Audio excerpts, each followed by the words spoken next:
the league with 7 fumble recoveries. What up? Wait, exactly 10 minutes. Nice. Yuki. Alright, real quick. Need to test some things.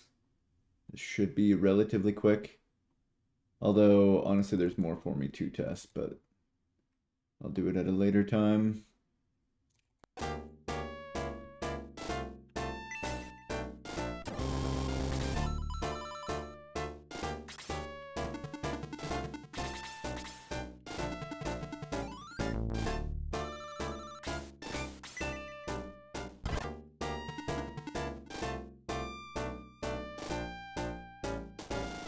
I fucked up.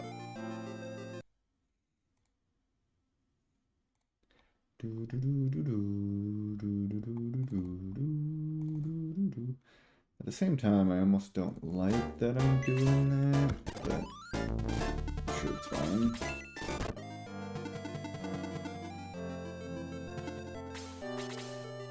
I was going here, correct? Yeah.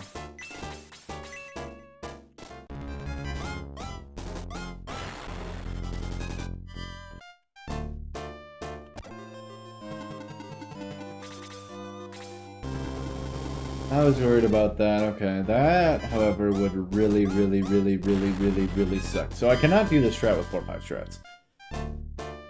Otherwise, it's more than fine to do. Okay, there was a couple other things that I wanted to look into.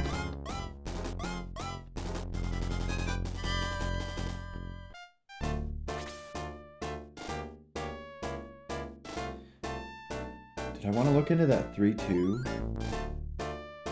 No, maybe. Oh! I remember what I wanted to do.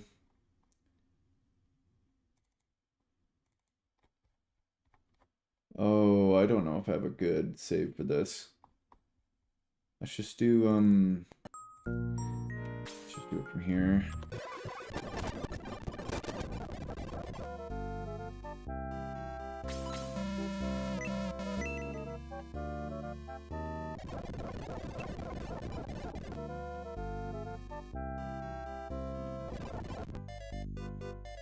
Yo, Angel Lines, how's it going? Thanks for the good luck. I shall need it. Let's see, I'd be Aleph instead. I don't know if Lowy or Chris matters. That's wrong.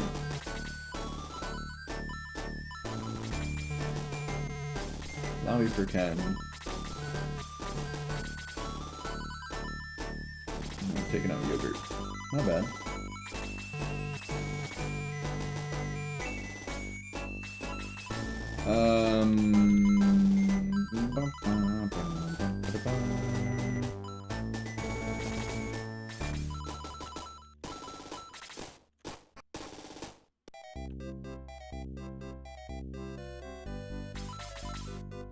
Already forgotten how this is kind of supposed to go down.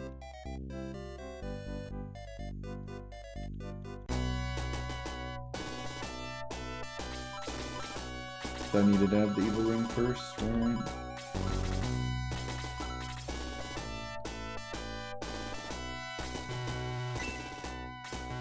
The only thing that's going to be awkward about it is I don't want... Well, no, Ella can die. I don't want her to die, but she can. I'm more curious to see if, like, if she was to survive 8-1, like, how does that affect the next battle? Just like her being there, it doesn't matter much. I don't think so.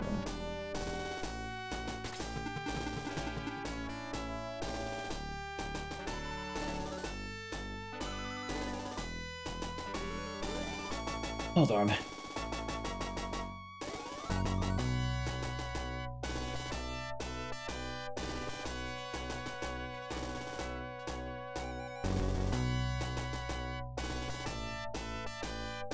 Domingo got moved?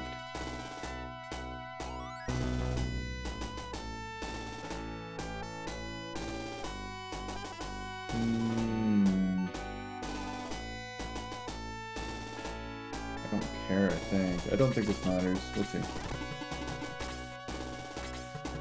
I guess I hope it doesn't matter.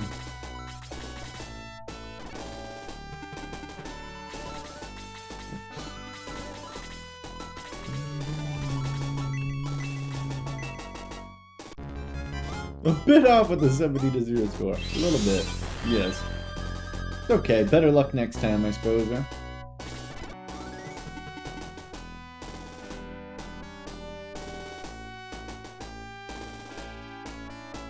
Yeah, because Domingo not freezing that one up there kind of sucks. Because he's supposed to, right? How much does it matter? That's the real question. I guess we'll find out here in a second. Wait, but Aleph can take over for it. Oh, but Max needs to go there. Does he? No. But then who's gonna block Tau? Domingo would. I think this is fine. Or even Pele to tank this would also be fine. That's probably the correct idea. That's not a good number.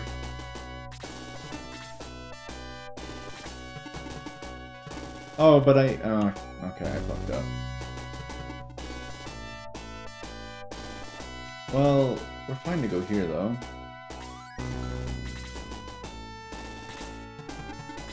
So I guess we can just do that. Like, right? Pretty sure.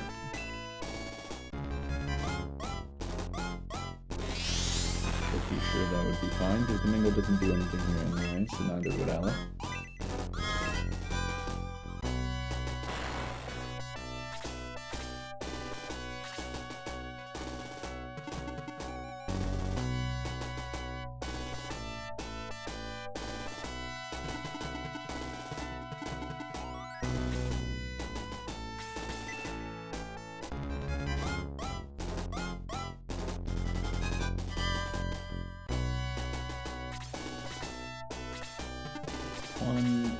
That'll be good enough.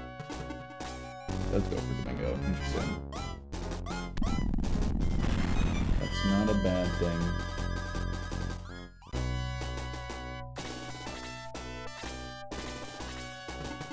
The real question is, can I... Nice, we got perfect formation. Okay, that's really good, because then... Actually, I don't think that one thing matters, but...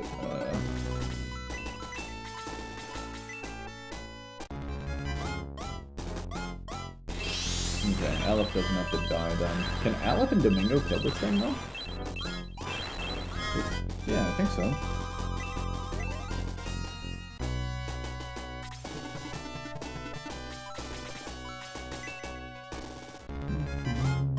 Nice crit on the blue dragon as well, so he's gonna die. Love to see that.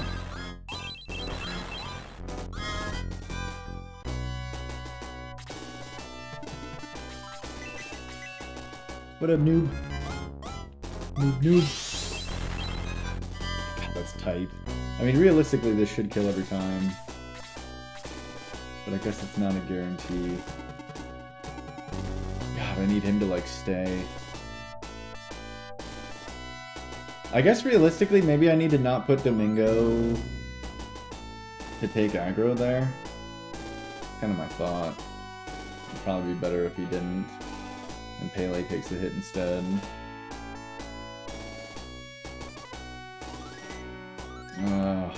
It should be fine, because even if Aleph dies, that's fine. It should be, at least. Pele's going hella fast, for whatever reason. But I think the idea was to actually want to do this. The scary thing is that services are actually, like, faster than Henri. So for her to, like, guarantee an out-turn on this thing is, like, not that likely. I am quite well. Not super well, but well enough. I fucking knew it! I should have made a save there. I really want to see how Aleph survives.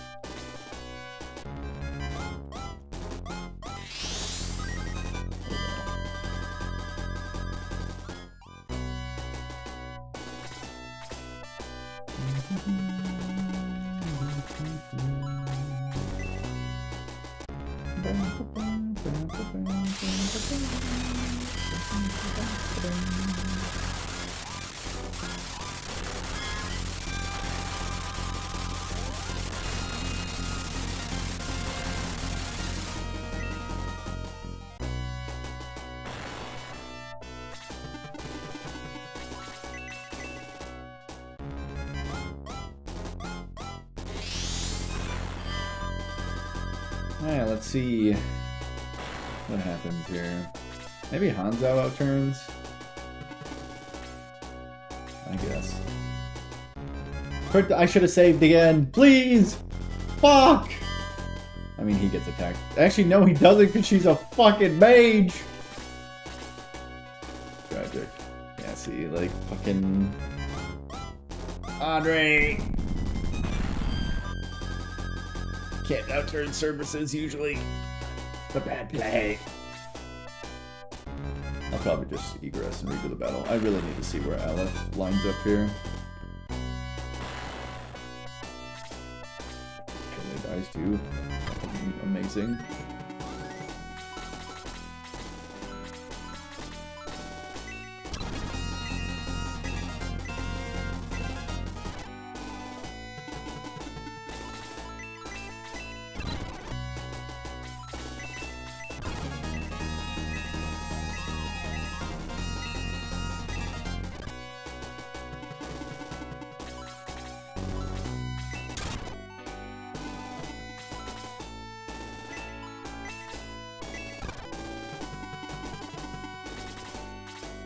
What the hell? Oh, right. This guy's full HP now, isn't he? That didn't kill the blue dragon, did it? Fucking A.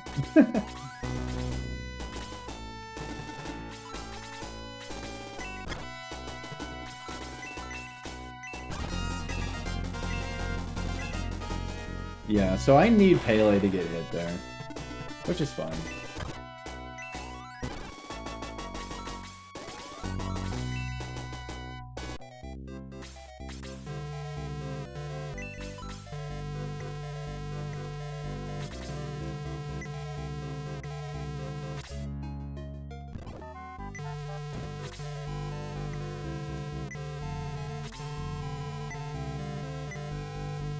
Oh, fuck. Aleph was literally, like, right after that.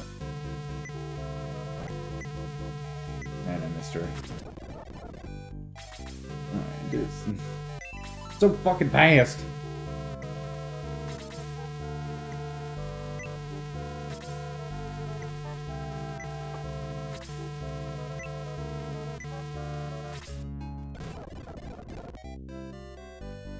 Alright.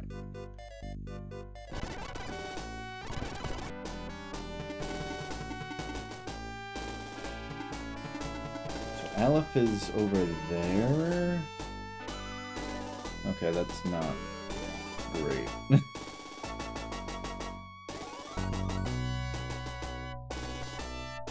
And Domingo is there? That's so much protection for fucking Pele. We don't care about protecting Pele. Oh, it's like so awkward. Why do I feel like this whole thing's like fuck now? Hold on. I very well might just have to do this with Hanzo. I don't even think he reaches from here anyway, does he?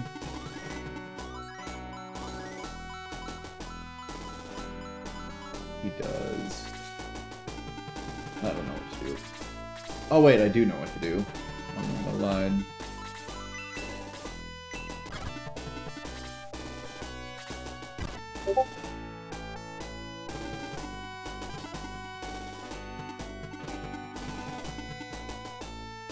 Walker's gonna fucking die here. No, he's not.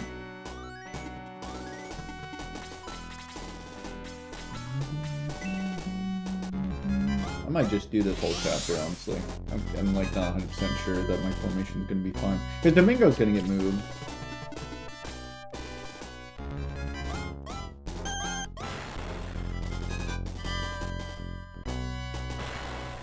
So how do I fix that? And Domingo dies. And I almost die.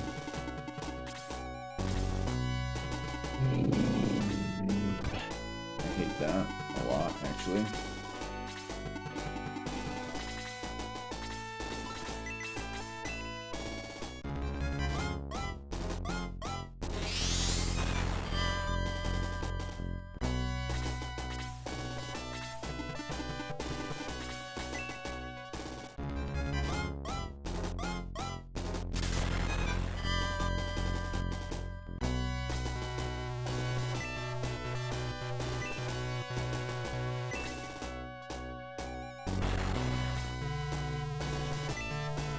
Once again, I need to know where Domingo fucking goes. So it's like... Need to revive his dumbass. Ugh. Okay, so that can realistically work. I would need to like somehow get a... I would need to get like a heal onto... Hanzao.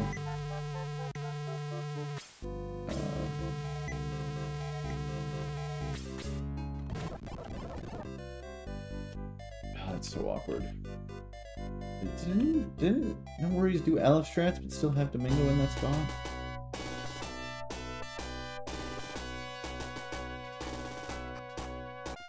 What up, Novice?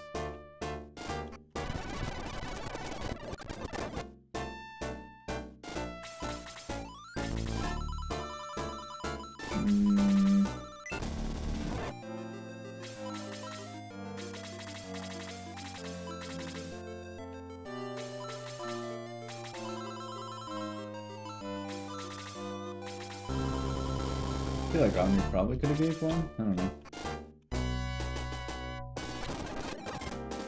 Yeah, this isn't gonna work.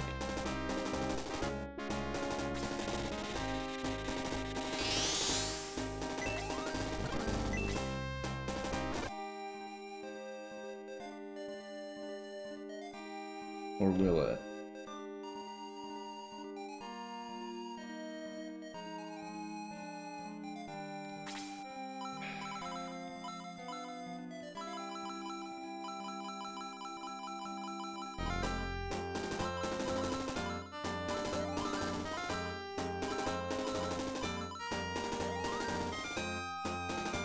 It's gonna be one off. No?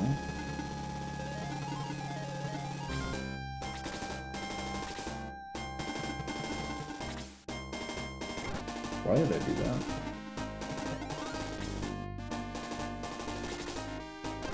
Don't worry.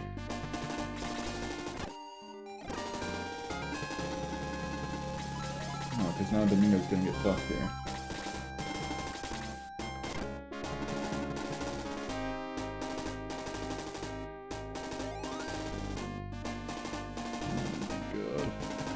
And Domingo triggers a fucking blue dragon over as well, which is also fucking horrible.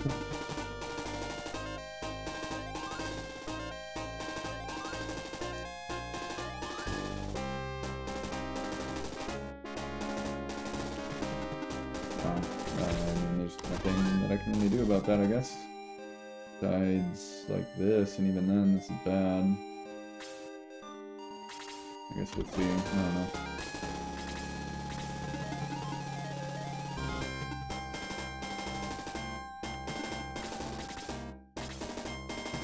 Okay, that was the best thing that could have happened.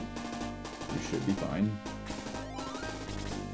I say should, but yeah, we'll be fine.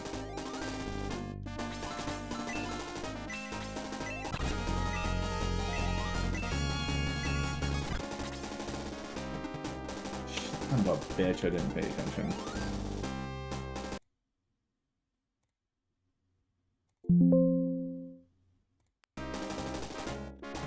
Yeah, it seems like he went way too fast here, but let's see.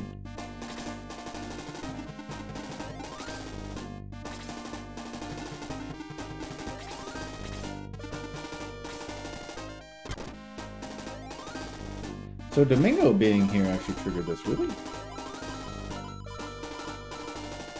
Oh, I guess so. Okay.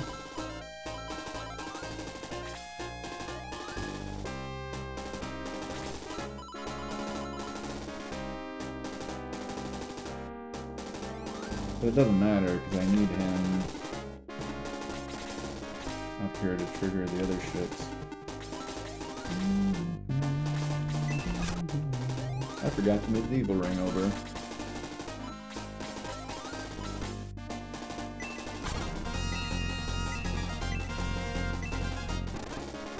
And see how bad things can really get.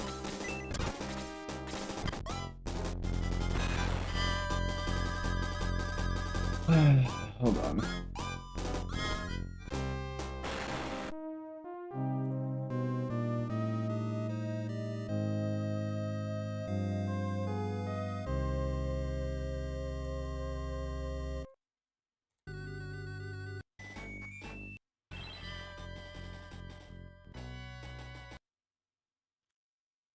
But he did the exact same thing in his Domingo over here.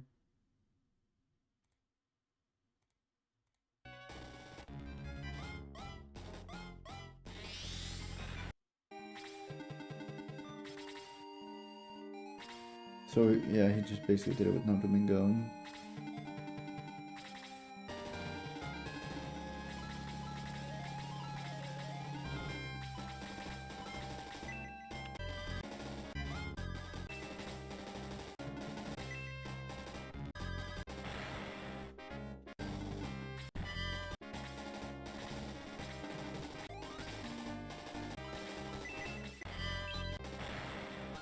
Hold on. What up, Cloud? Yippers. Back to it we go.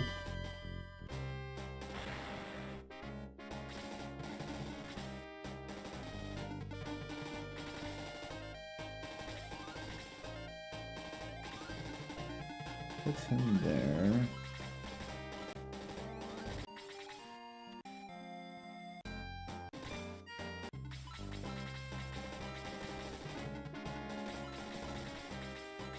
I wouldn't be able to do that because I need the Colossus head to not get in the way.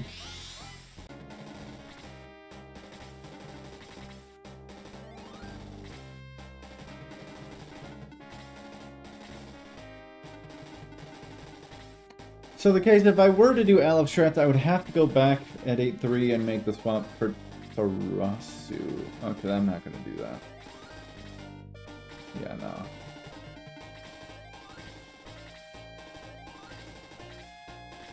Okay. Yeah, never mind. We're not doing this. I can't. Okay.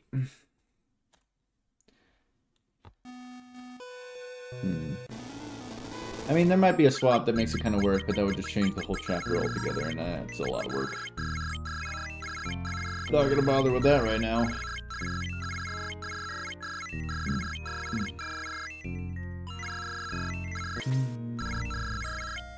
Yeah, we're only doing a small amount because it's already past noon. I work tonight, so and I would like to try to get a nap in, but we might do maybe 2 hours of attempts. Probably not even, though. Probably like 90 minutes. Something like that. Full YOLO.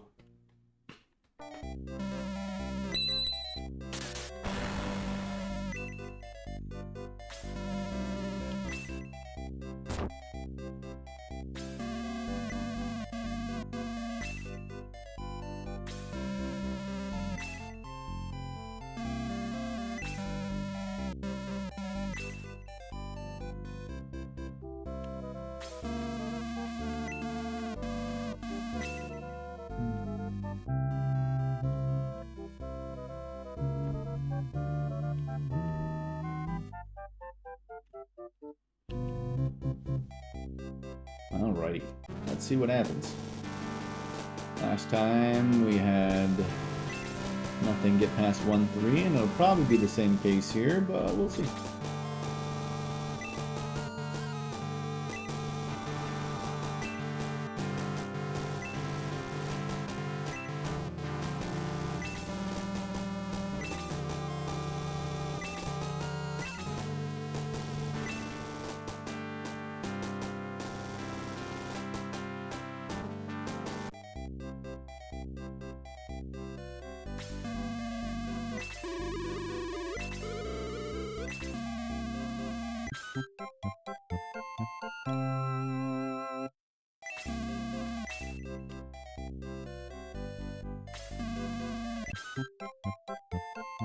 There was like 3 other things that were like, I was looking at that I was supposed to like maybe start doing. What the hell were they? I'm trying to think of what the fuck they were. How have I forgotten this already?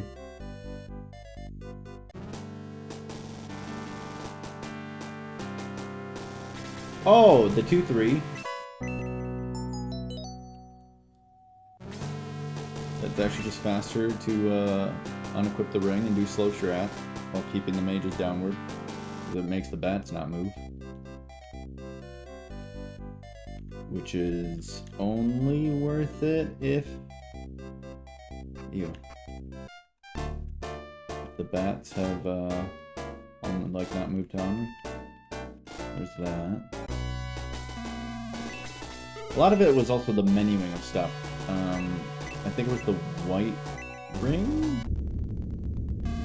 Yeah, the white ring doesn't need to be moved over.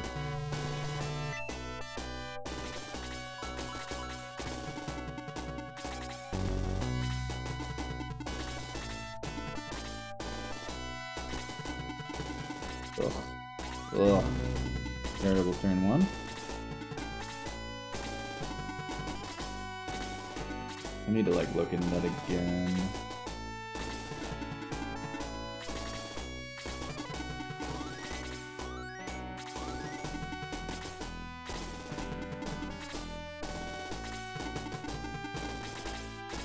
What the fuck?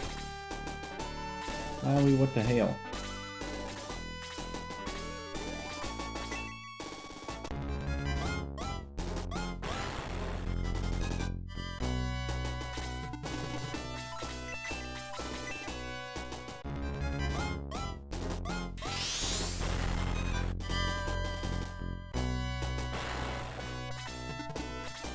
I shouldn't have done it like that.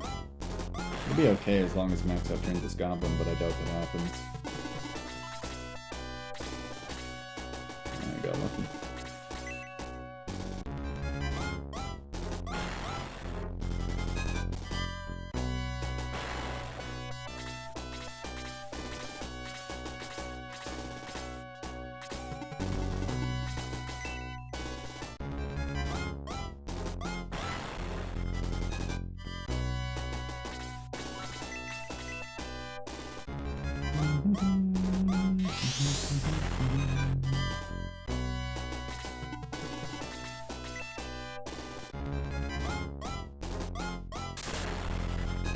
Unnecessary crit for the win! And Lobby went fast. Love it. Beautiful. Love to see it. Will I be able to have Max outturn his goblin again? Hell yeah. Good shit. We don't have attack plus 1 on Luke, or so it would appear.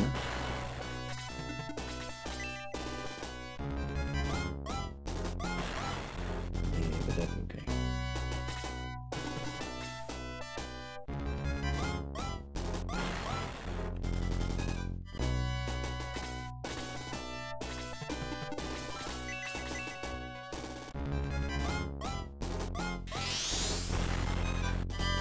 Good.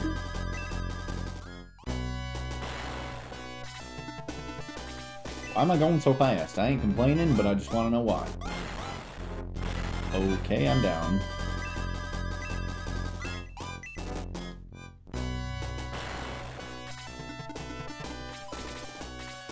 What the fuck? That's not what I was going for, but...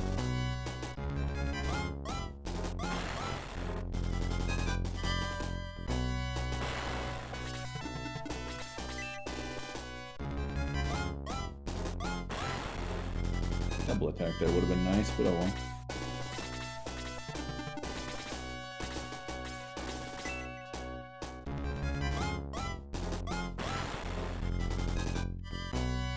Nice. No! Fuck! Fucking bullshit!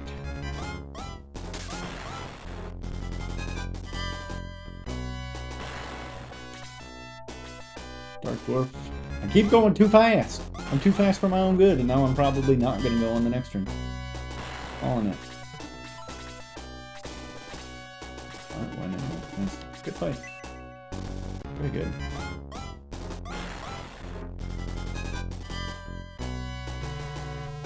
For having a bad turn 1, everything else was perfect.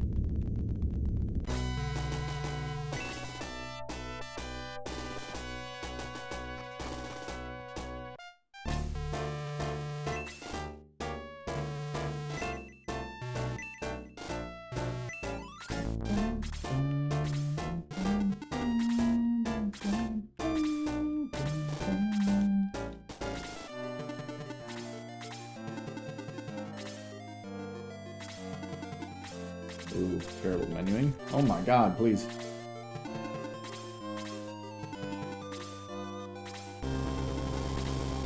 Max out turn Tao again.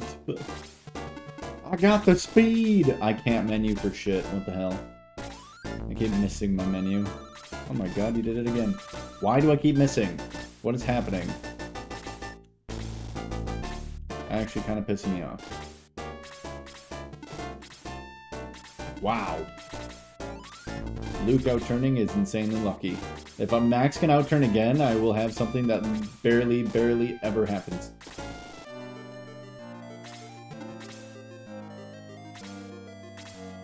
Didn't happen. Oh well.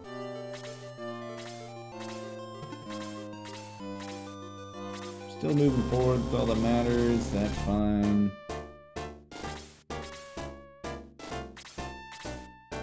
Oh, what the hell? Okay, less fine. Whopping 4 damage. Fucking bullshit. Turn order really weird here. But it's whatever.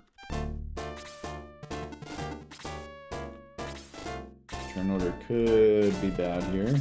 I really would like Max to go first before any goblins here. Oh! That is the worst thing that could have happened.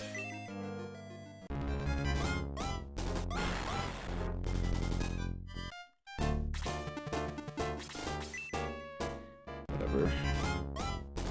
Now the real question is, do I actually want to blaze with Tau if that fucking Tau goes first? Which is likely to happen. I suppose I have to. I hate that though. I hate that a lot. Would really like it for somebody to outturn Tau here, but I don't think it's going to happen.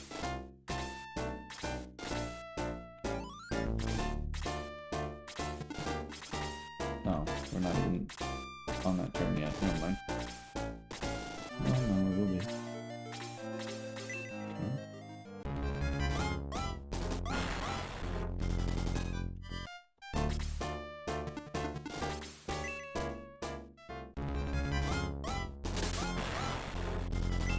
Attack +1, level 2. I like that. Oh, I like it. Probably should have tried to go to the bathroom after or before this run, but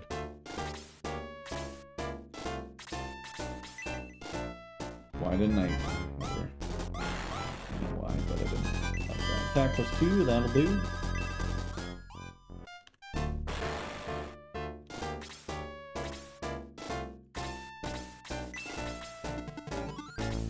Fuck.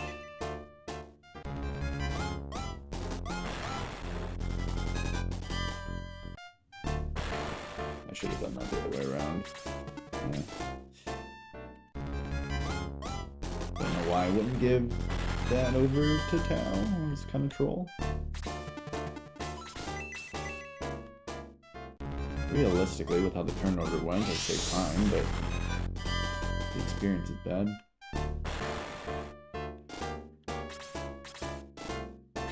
She's gonna have to kill a Dark Dwarf, which is fine, I guess, but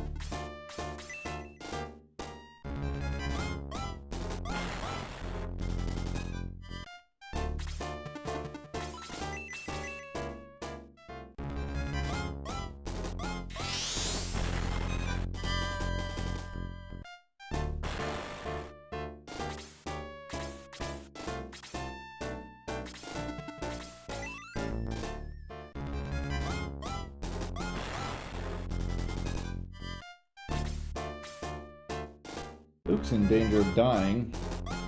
Never mind.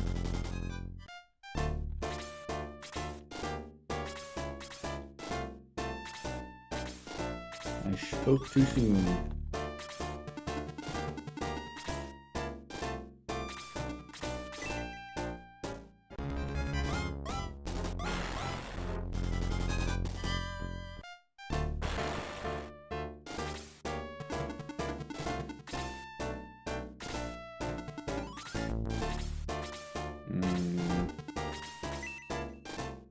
Interesting.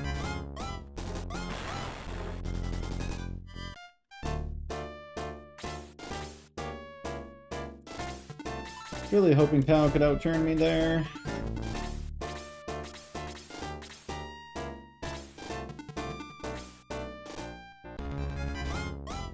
probably need to solo this Dark Dwarf there. At least that's what I think. Could be wrong. Not entirely sure yet.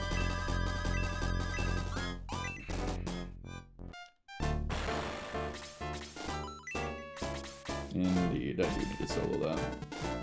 Okay.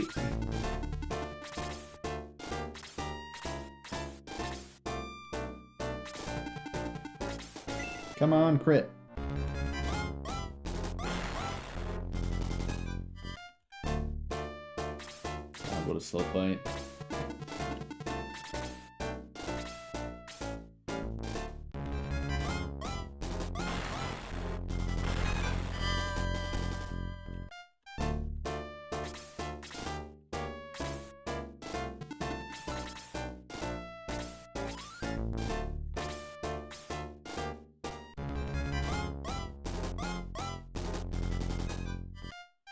How did I know you were going to outurn me? Just did. Don't know.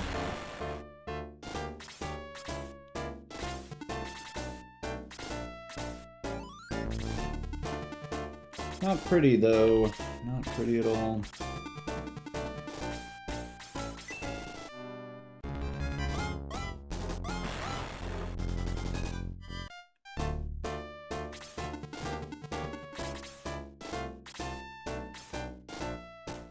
Like, this was like such a free time save here, and I'm not gonna save anytime. I'm gonna lose time.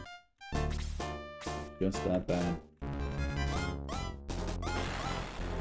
I was thinking that I was even probably gonna save in 1-3 just because of how well this is going, but this 1-2 was so fucking bad.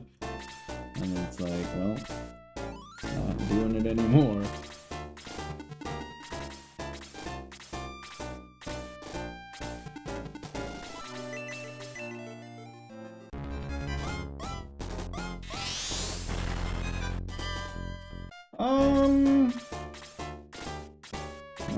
I'll just stick with the Dark Dwarf.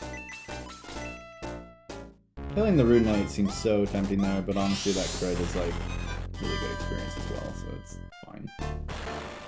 Plenty fine.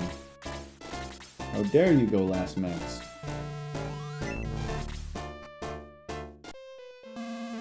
That sucked.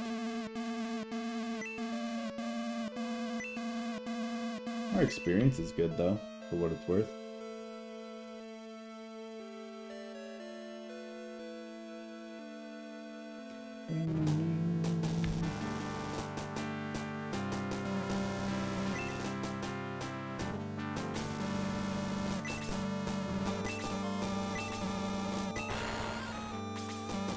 I just remembered something, wasn't... Oh, that might have been... Oh, I think that's a Resurrection of Breaker, I think. There's something with one of these screens where you actually just get set in the middle. So it's actually like... There's a faster way of walking. So just go in on the edge and not the middle. Does it put you in the middle anyway? There's something like that.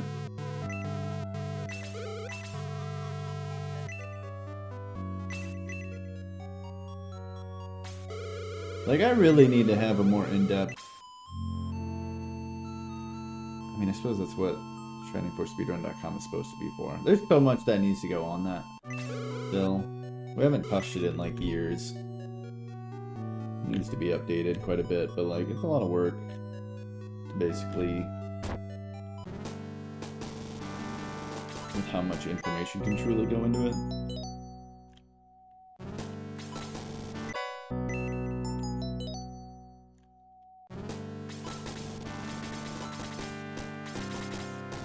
Defense +2. Sacre bleu, we got it too. Love to see it.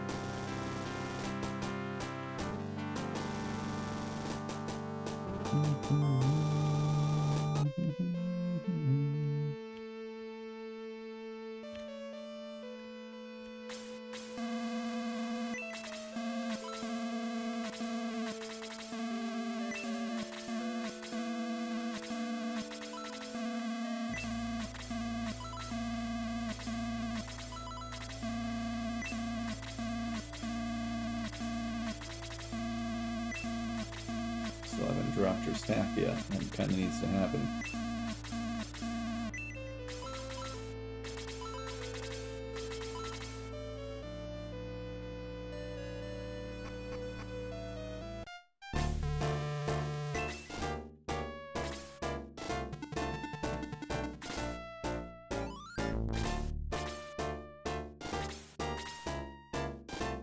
Gnomes. Oh,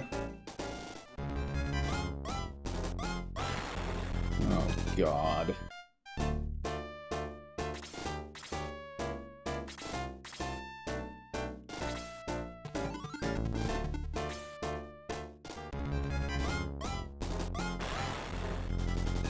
So this is very likely dead.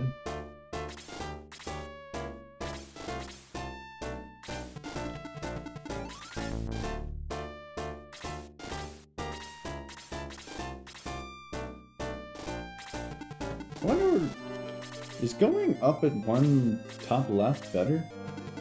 No, because it brings those guys down, which would be bad. But if they outturned me, it probably would be better in that situation.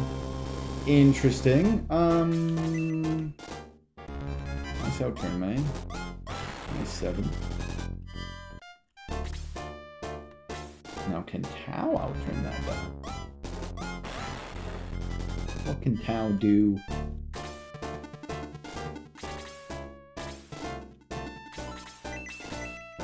Everything. I forgot to drop my stick! Fuck!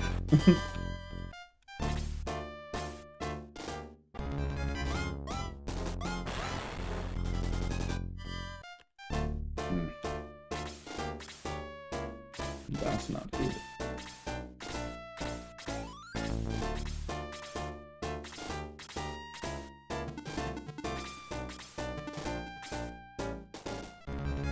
YouTube chat disconnected. Bullshit.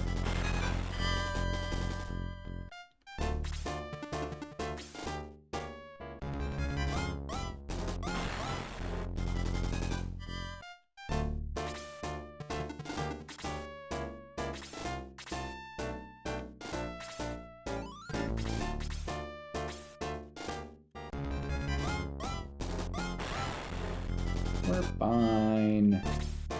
Everything's fine. 19 MP. Nice.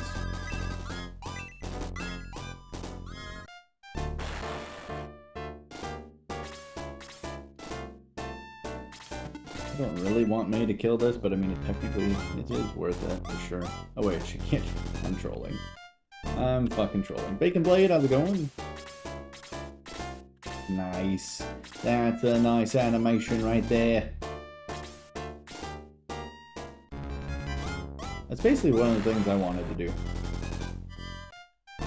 In fact, I was talking to Brox about it, where I was like, okay, someone needs the character and the other person needs to have the actual, like, blaze spell. We just gotta combine them, that's all. But, I guess so far it's already on top of it. How dare you outturn my Tau? I'm getting hit way too fucking many times here. 1.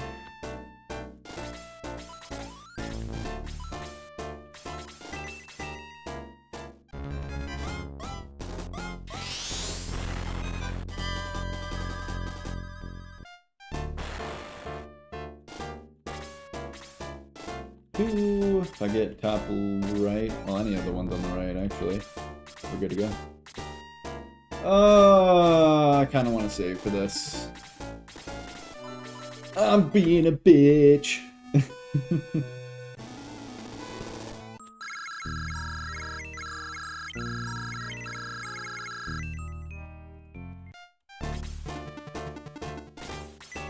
Looking for attack plus 3, speed 3 at 2 dragons. Thanks for the crazy tier 1 sub, you son of a bitch. Attack plus 2, speed 1. I can't. God, I want to, but I can't. Should I have? Yes. Should I have? No.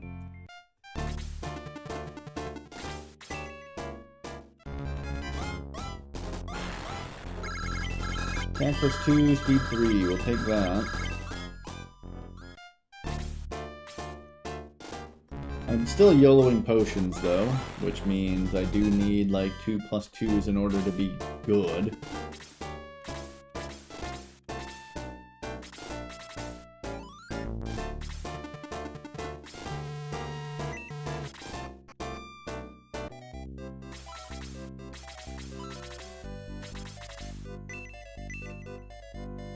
+1.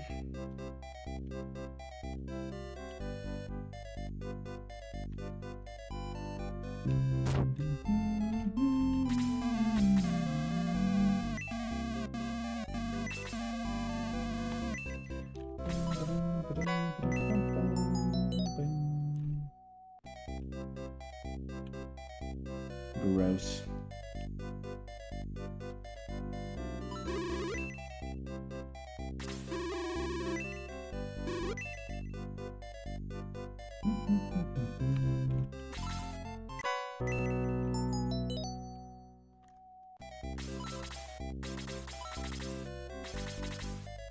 And +2, run continues.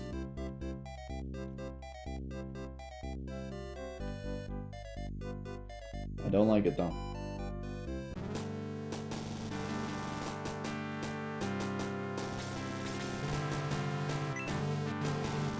'22 attack is very likely to ruin most of my run.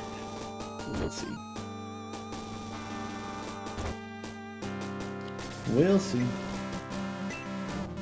Try it out.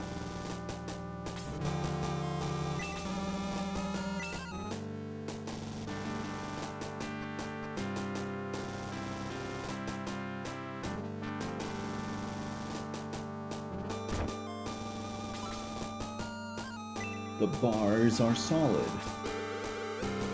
What an outstanding fact. An amazing discovery. I would have never guessed.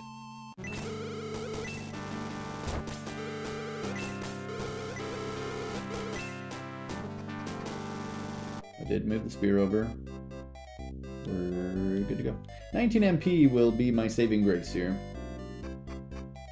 Tao's gotta put the team on her back.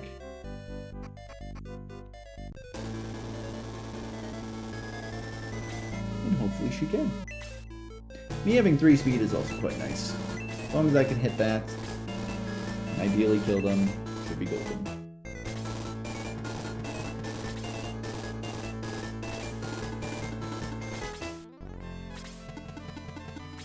Oh yeah, Tao, now you want to be faster.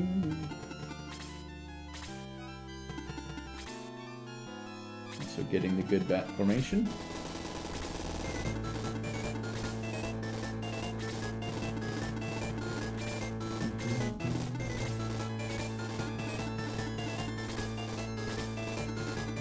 I mean, I guess it doesn't really matter, but... Alright, do we have an 11 HP Chris or a 10 HP Chris? Sometimes we want 11 in the situation, but I mean, gotta YOLO, hope 10.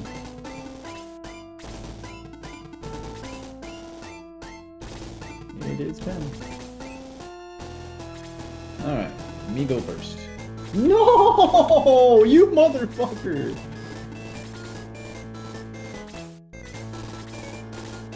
Oh, that's the worst shit I've ever seen. What fucking Rune Knight just went? Oh, God. Oh, God. I'm going up here. Fuck it.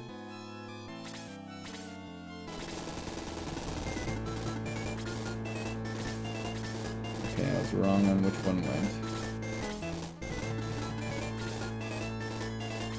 Alright, well, this is fucked.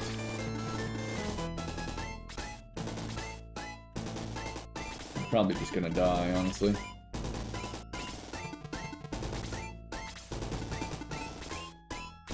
Okay, at least we got a bat to outturn me, that's good.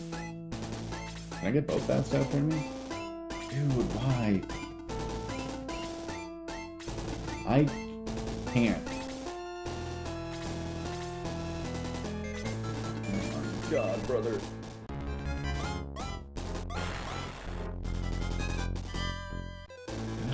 How? Oh my god. I fucked up. I fucked up so hard here, honestly.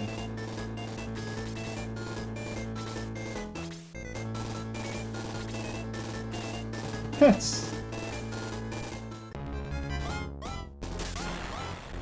Ow.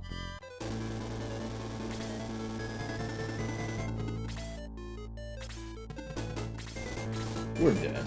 Like, well, at least we should be dead. That'll be fine.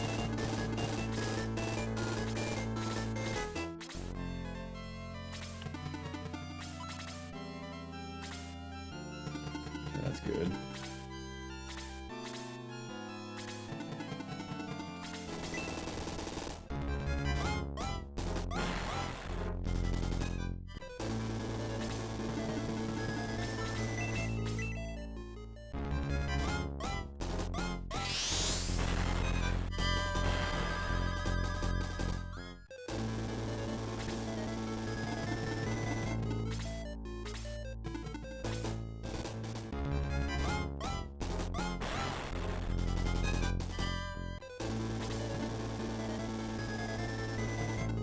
Thanks for Chris there, yeah?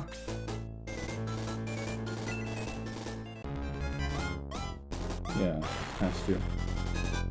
Thanks, Wyvern, for the good luck. How you doing? This is actually where I, like, kind of really wish... Really? Why? I call bullshit, but whatever.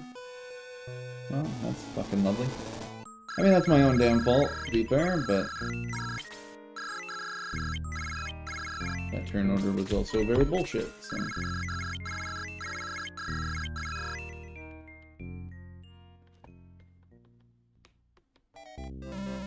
Unacceptable.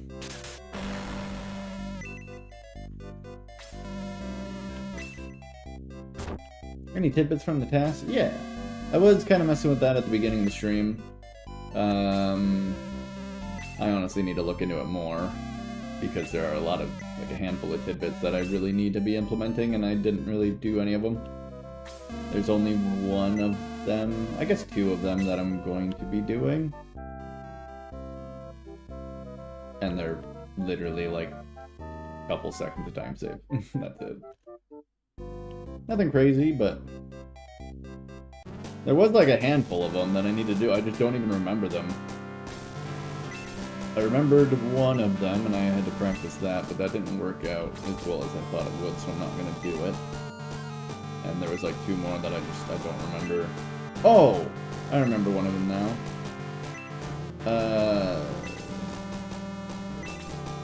I'm probably not going to do that either.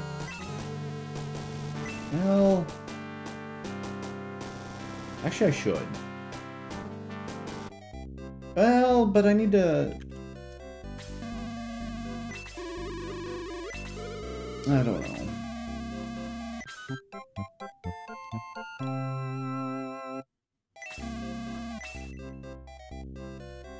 I really don't want to promote in 5-1 anymore. Because Pele can just one-shot the shellfish. Although the turn order's always weird there. Yeah, I don't think I want to do that, actually. It's so hard for me to tell how I want things to go with Pele and Bulbroy's promotions. There's kind of talk about doing an early promotion on, like, Bulbroy for 5-1, but not promote Pele until, like, 5-3, or even, like, 6-1. But I don't like that either, because then he can't one-shot things in 6-3 and 6-4, usually. And then he also does less damage to Kane, which usually doesn't matter, but, like, damn.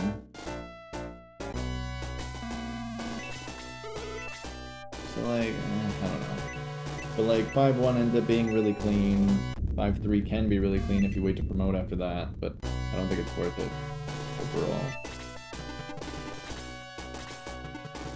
But being slightly later in promotion is nice.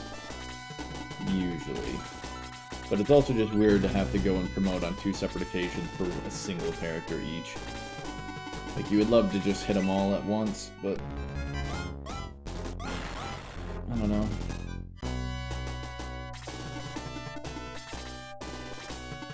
Hurricane HP Hans again. Not good. At least I got my attack in on turn 1.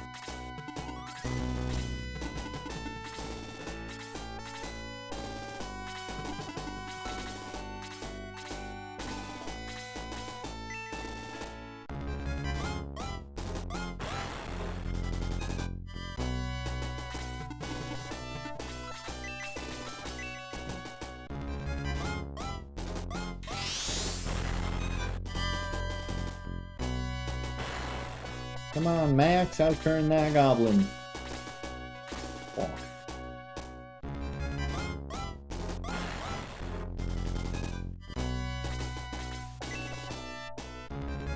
I'm out of dew! Ah! Panic.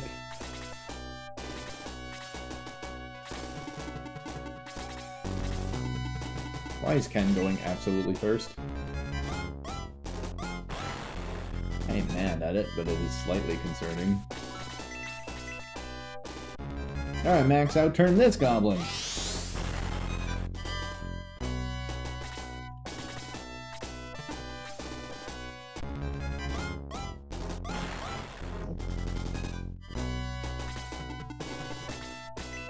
The goblin wanted to be fast as fuck.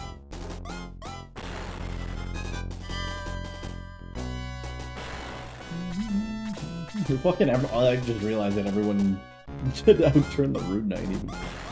Wonky.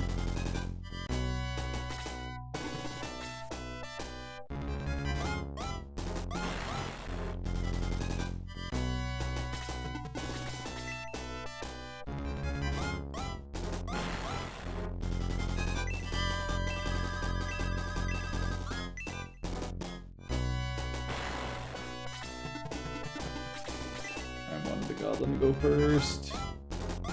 We do not have attack +1.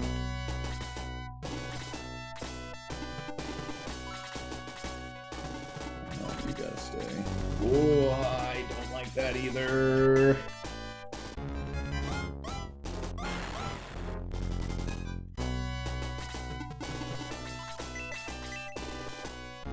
I should have had Hans. I don't know.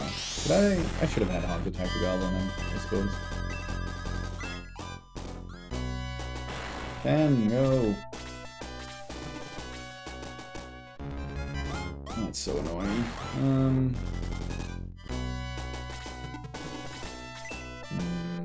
gonna need Lowy to die to this Dark Dwarf.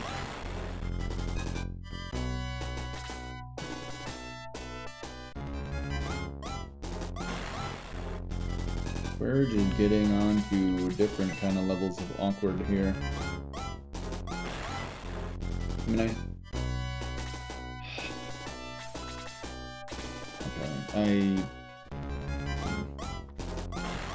Could I put Cow to the right of Hans and me to the left of Lowy and be fine? Nice. That works. I think. Motherfucker. Okay, not so fine. I'm just gonna grab the experience, I guess. Fuck it.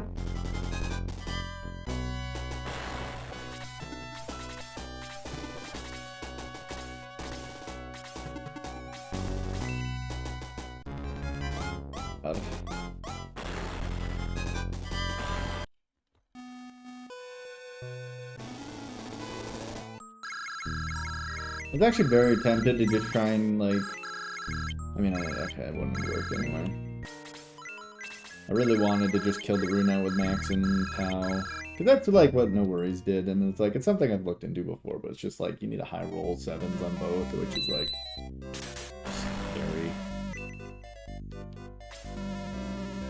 But it is something I'm kind of thinking about looking into, because it is a really big time save, but it's also like, how the fuck is one supposed to kill off Hans and Lowy that fast? I mean, it wouldn't be that hard if Hans can outturn the Rude Knight, but... I mean, everything just has to become so situational. Reset simulator for days. How's it going, Droopy? It meant to go to the corner. Come on. I'm stupid.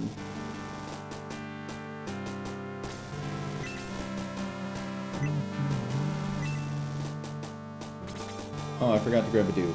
I can grab it when I get the party, I guess.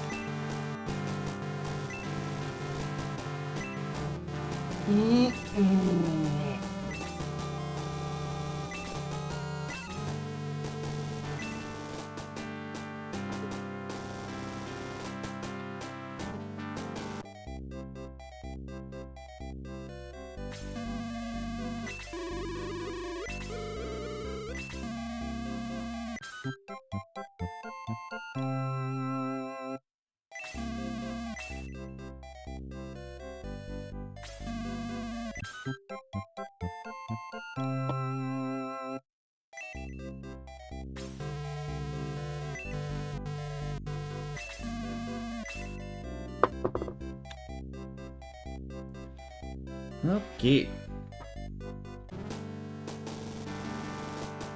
You feeling good about fantasy, Droopy?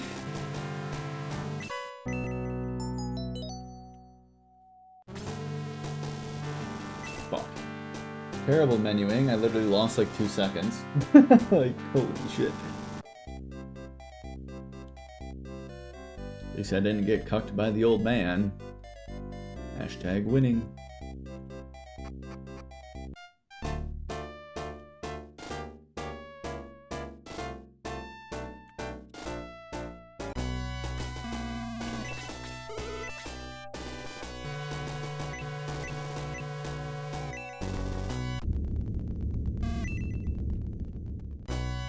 He's feeling solid. Not so much liquid.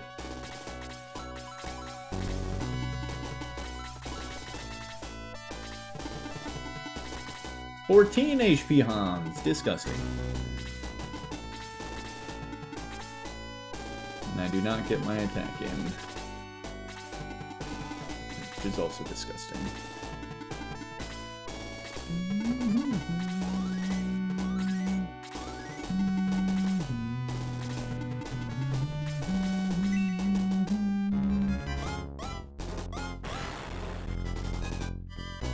I forget, why don't I have Ken attack the one on the left in that situation?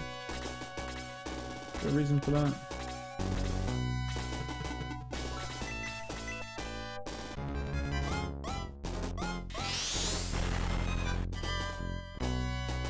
Yeah, nothing I'm doing here is making sense.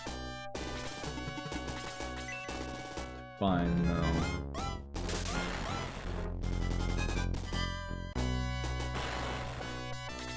Just doing this a little differently, I guess. Fine. Noru, how's it going?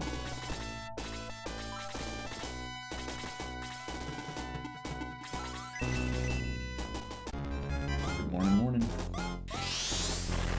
Am I really gonna have Pow kill everything down here? This would be so weird.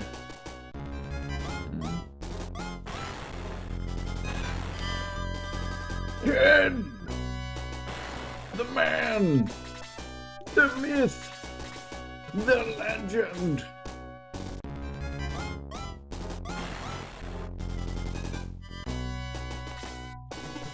Come on, Hans. What are you waiting for? To finally release your game after a decade? Well, that wasn't so long then, was it? What's new in the Shining Force speedrun? A few things. I'm not really sure how to explain it.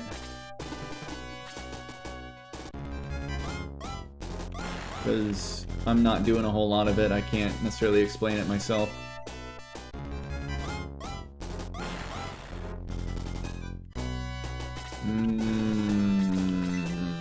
I shouldn't have done this. That's probably fine. It's just awkward.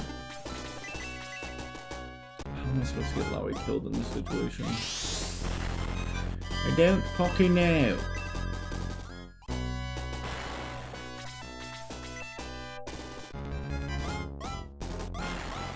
mean, I guess 8-1 got a nice little boost and upgrade.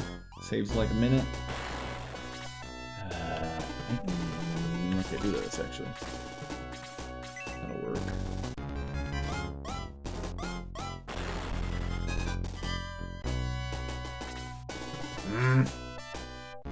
Needed the dirt buff to do that. Son of a bitch! Luke, go. Nice. That was lucky. Well, now I have no way of getting around these guys. That's not it good.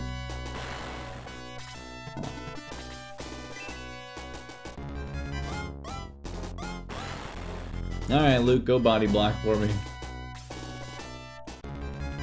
I mean, there's a lot. Like, I don't know. Couldn't tell you. Things are changing all the time.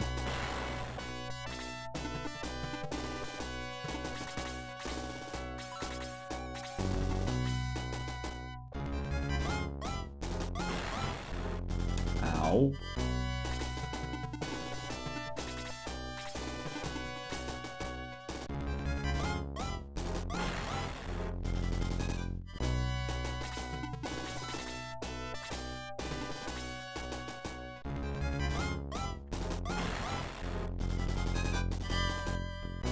I should. 9 MP Tau, get me out of here. Get me out.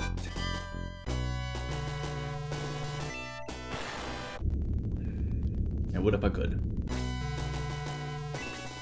I'm sure it'll be fine. Max will put the team on his back and crit everything. It'll be fine. Thanks for the good luck. How you doing?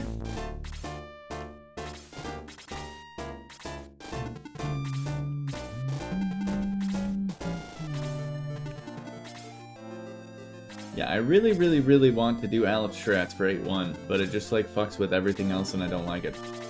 And I really don't want to ever have to go back. Change my party going into 8-3, that just doesn't sound worth it. It just doesn't sound worth it. Doing okay, not great. Staying sharp on Shining Force, you are? That's good.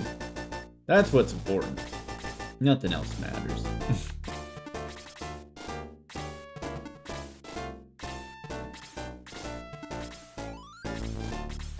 I haven't been staying sharp on Shining Force. I'm all like, I gotta practice and work on some of these things, and then I just haven't done it.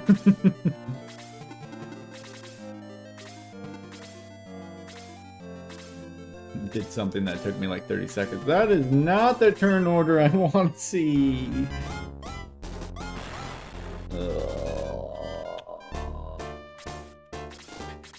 Okay, it's fine. Please let Max go. If Max doesn't get his hit in, I'm gonna be a little infuriated. Right, well that's what I need to be doing. I mean, I've gotten enough Chapter 8 practice, but I also wanted to mess with, like, Aleph strats a little more and try to make it work, because I do want it to be a thing, but... Because it definitely can work out fine for 8-1, but doesn't help... doesn't help 8-2 at all, and 8-3 Domingo's so fucking far away to be able to do anything of relevancy there as well. So I hate all of it.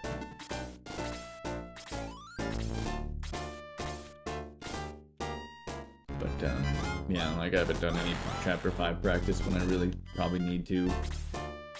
Chapter 6 is pretty straightforward, but... Yeah. Like, Chapter 8 already has enough sketchy shit going on as is. I love the... Oh my god, dude. Yes! Absolute dick!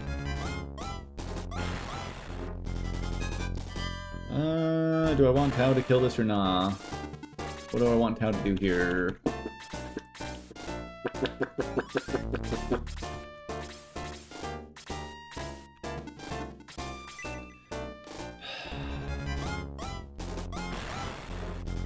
Success.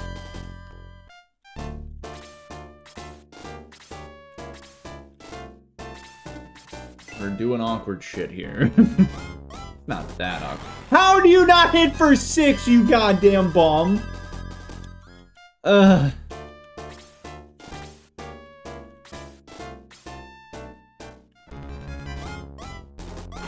so much for having a nice little slappy slap happen.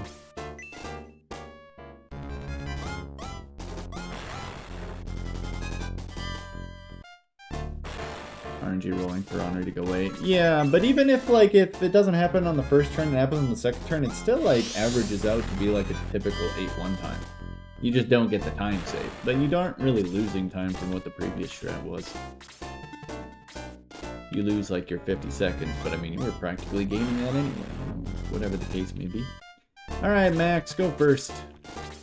That's all you gotta do. No big deal. Because if Tao goes first, she literally can't do anything here. Good. Good. Even if the far right one is gone. See, that's where, like, you were saying that, and I still, am curious how that looks, because, like, because then Henri would be getting hit, correct? Get this thing out. Turn me! Oh my god. Like, the same column, you mean? Oh my god, dude. But she can't. That's why I was like, the one on the far left makes sense. Like, I don't. How far right do you have your Henri? Like, holy.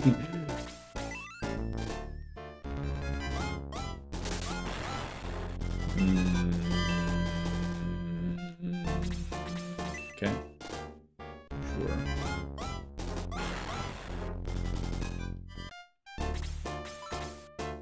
Oh my god, I really don't want to be playing this.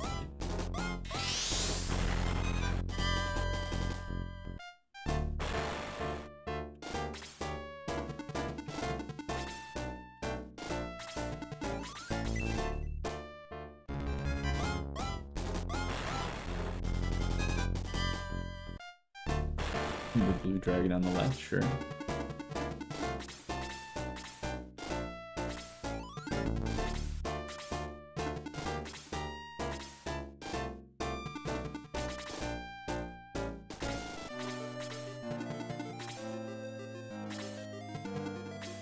Okay, Max. You know, we don't need to be fast. It's fine.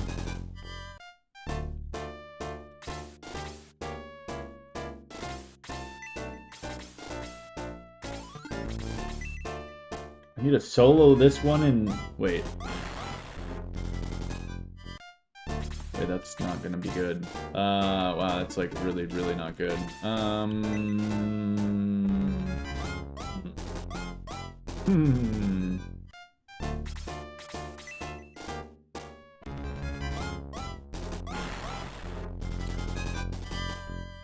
Because that's 48, 67.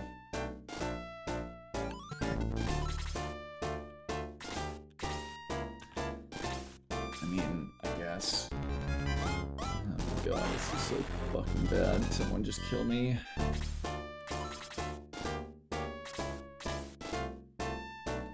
Okay, so yeah, no wait, but yeah, that would be... You motherfucker. I ain't doing it, fuck that. Absolutely not. Garbage acid level up.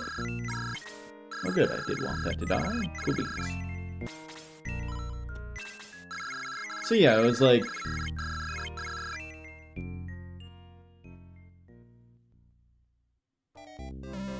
One below the blue dragon and to the right. But isn't that right next to the one on the left, kind of? Wait, so you're saying the one on the far right actually goes fully left to Henri? And stays in the three-man formation?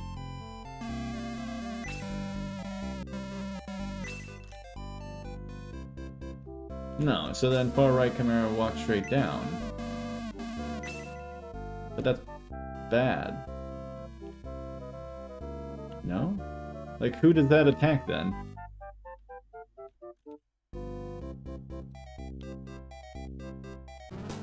Because wouldn't that hit? Who would that hit? I mean, it would still attack Henri, no? Why is it not attacking Henri? Nobody else is even close.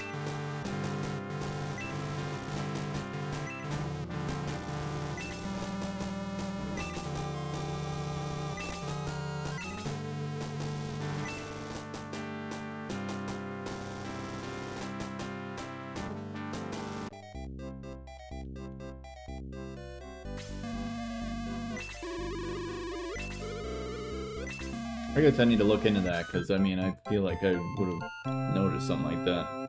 I mean, I messed with that battle quite a bit on different positionings for Henri, and I definitely had Domingo in that top right corner of, like, the...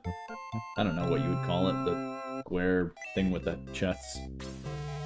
With halberd that. I'm pretty sure I don't recall any, Chimera going for Domingo.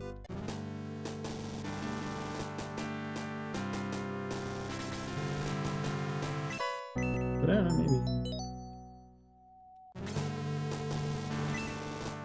My big thing is even if the left one hadn't gone and is singled out, like, then I don't mind that one really not going either. It's not as great, because Henri's gonna have to tank that one, but usually that's fine. You're able to get Hanzao to move up to actually get to that one anyway, which is better positioning for him anyway.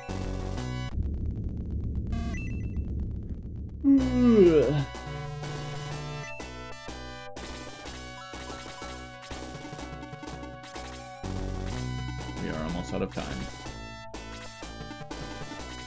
Oh wait, I've only been streaming for an hour, never mind. I thought I'd been streaming longer than that, not gonna lie. Oops.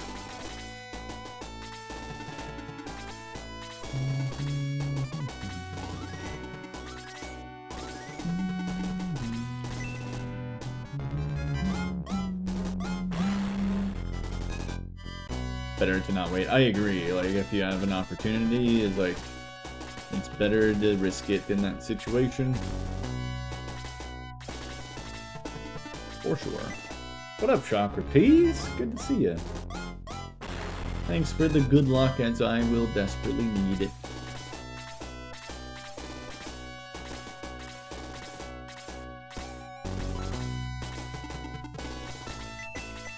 How's your day going?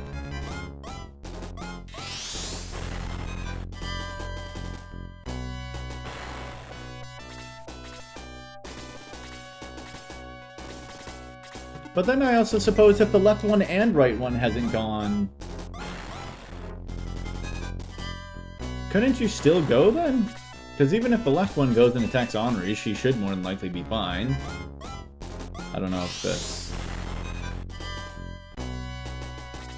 acceptable, and if the other one goes after Domingo, that's, you know, also fine.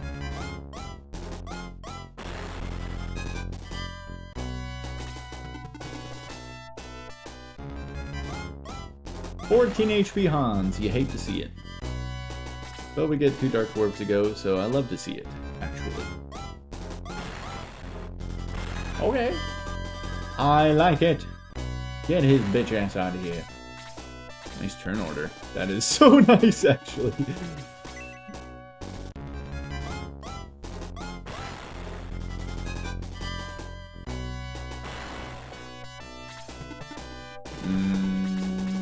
I can't do that. I mean, I can, but let's do this. No attack plus 1. There we go.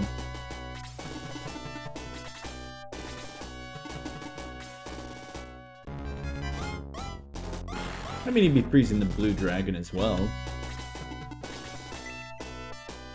Which ain't that bad.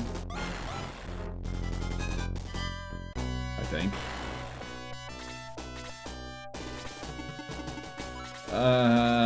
Go up here more. Need you to not take aggro. And P2, woo!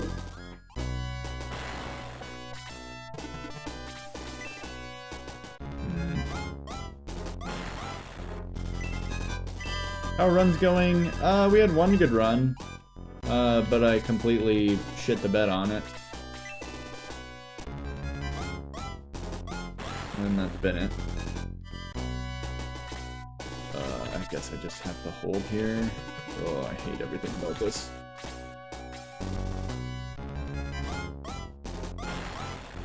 This just, like, isn't even worth it. I probably... no, that wouldn't have been a good idea either.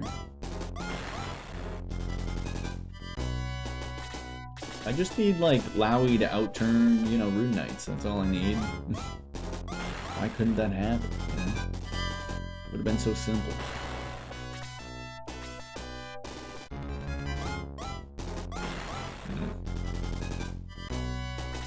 Bro! Okay. Whatever. That's stupid.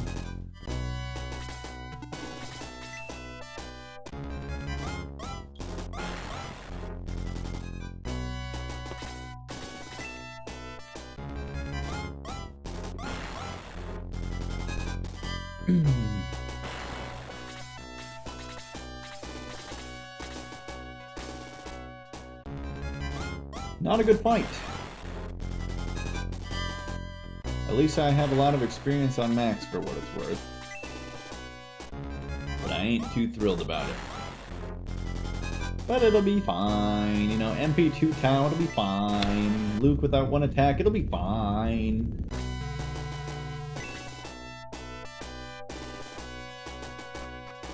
Save on Max's turn. I thought about that as well.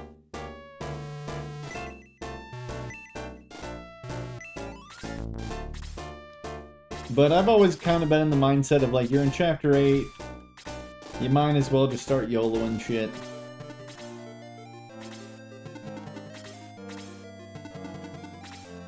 Which is kind of weird to say because you don't want to, like, kill the run at the very end, but it's usually fine.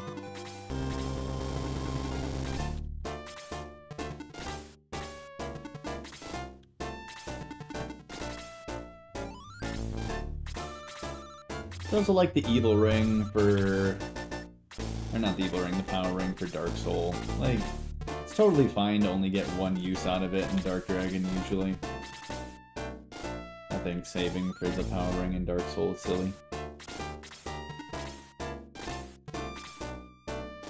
I also think saving for Tao's turn on Dark Soul is also a little silly. But she's gonna survive the Demon Blaze. It's just more or less care more about, you know, other people hitting. Drop the Black Ring?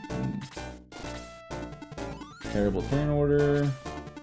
Will Luke get his attack in at least? Nope.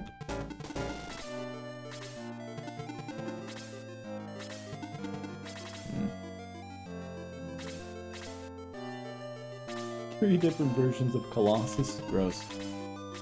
I have to do this. And I'm hitting for fucking garbage. Level 3 attack was 2, that'll do.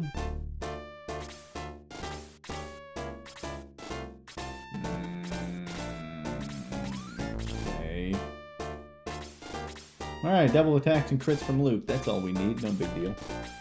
No big deal.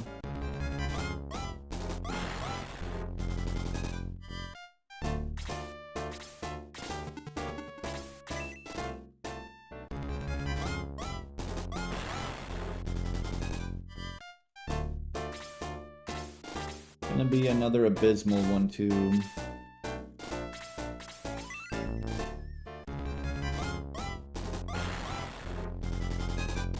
Oh, if only Luke had attacked with one, then we'd be fine. But we are not fine.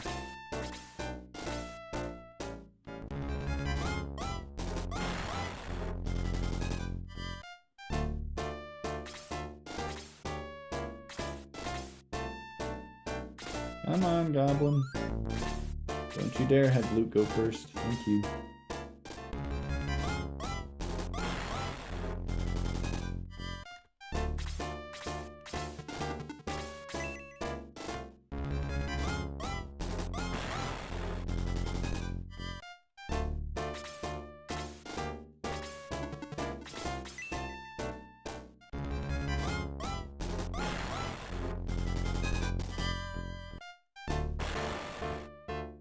Before Tau gets outturned by the Goblin. And I cry.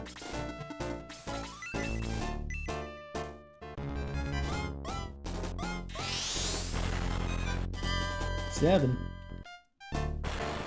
7-7.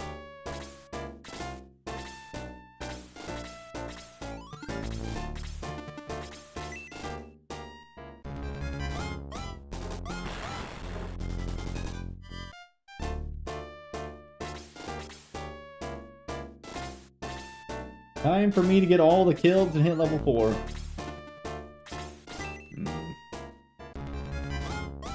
So that's totally what's gonna happen here, right?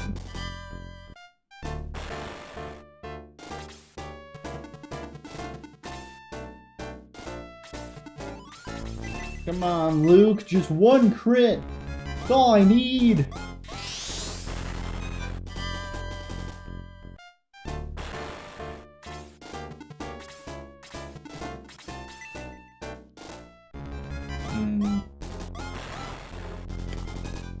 Even kill that.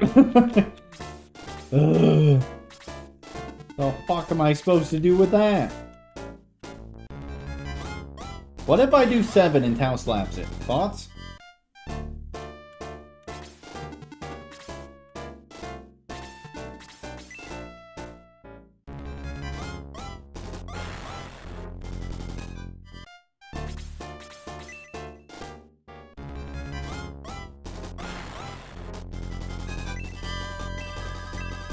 Doesn't seem so bad. It's not great. I'm losing so much fucking time. Luke's gonna take a pounding. I need Luke to like solo a Dark Dwarf, I'm pretty sure. Oh my god, he can do nothing. Like, what am I supposed to do? Okay. We're just sneaking, it's fine. Everything's fine. Don't sweat it. Luke might die. But he'll be fine. Trust.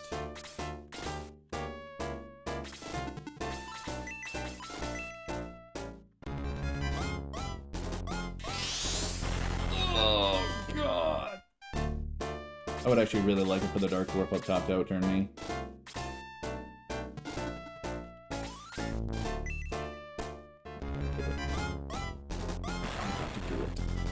Please outturn me.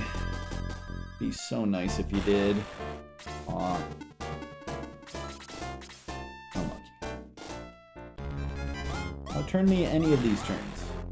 You can do it. I literally can't risk that. I probably should have risked it anyway, but...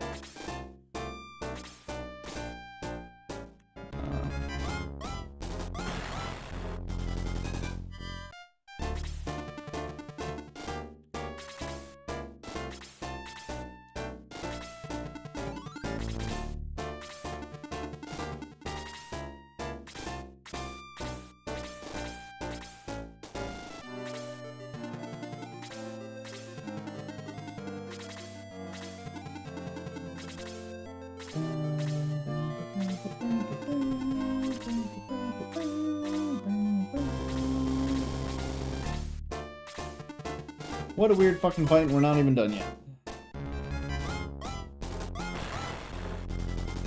Well, no crits or doubles from the Luke. Am I mad? No.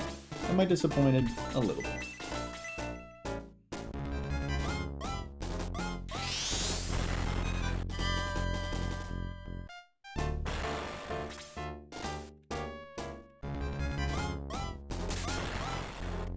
See, he can do it!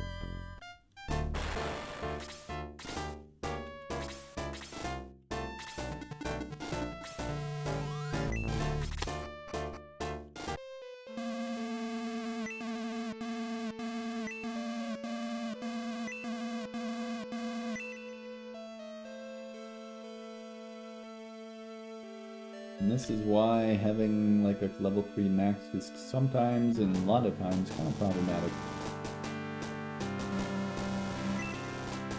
Scary business. So I went to the store, and for whatever reason they have like the Little Debbie Christmas stuff going on, and for some reason it's on sale. I don't know why. It's like, oh, it's too early for Christmas stuff, so instead of it being like $3.19, it was like $2 each when you buy 4. So I was like, fuck yeah, I get myself a bunch of fucking brownies. Fucking score.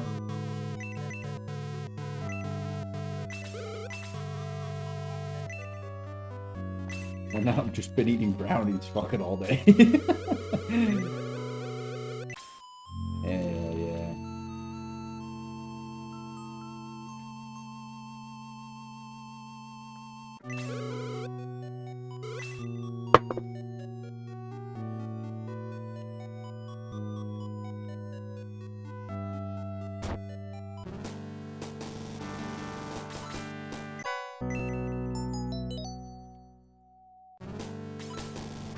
Defense +2, I already know.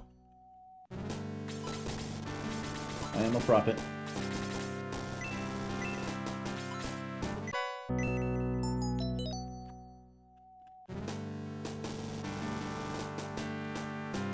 This run's not gonna PB. I am a prophet.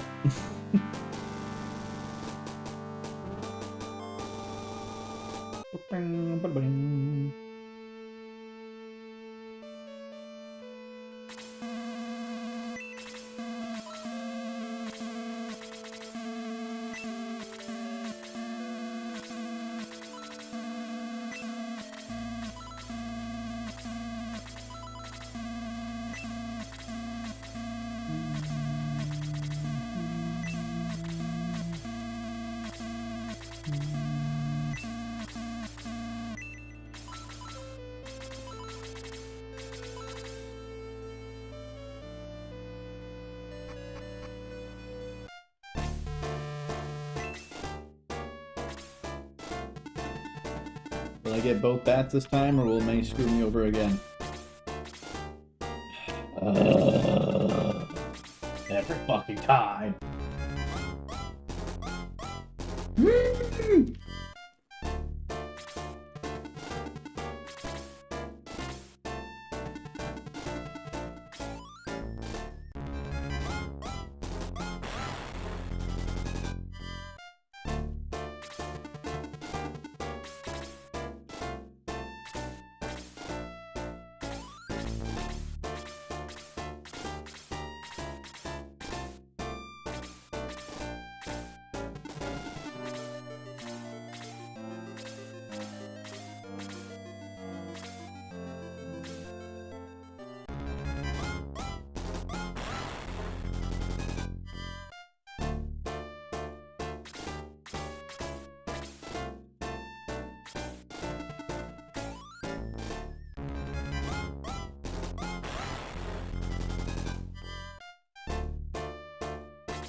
Fucking hell, man.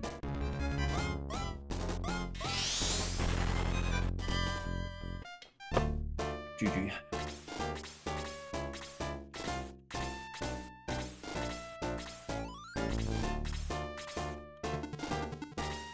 I should just reset now, because the odds of me getting through this is like less than 1%.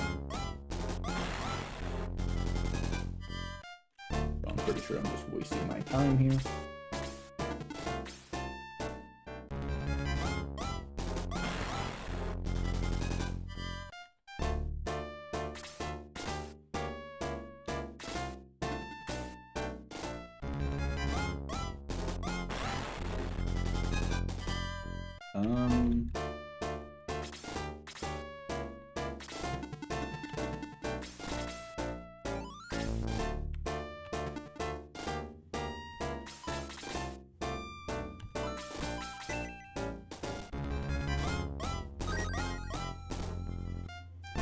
Need Tao to wake up this turn, otherwise it's a reset.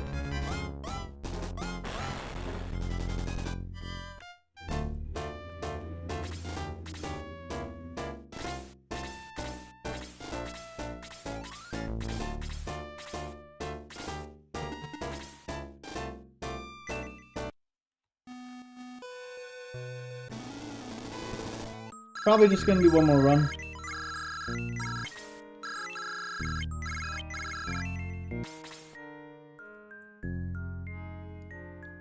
Yeah. One more run.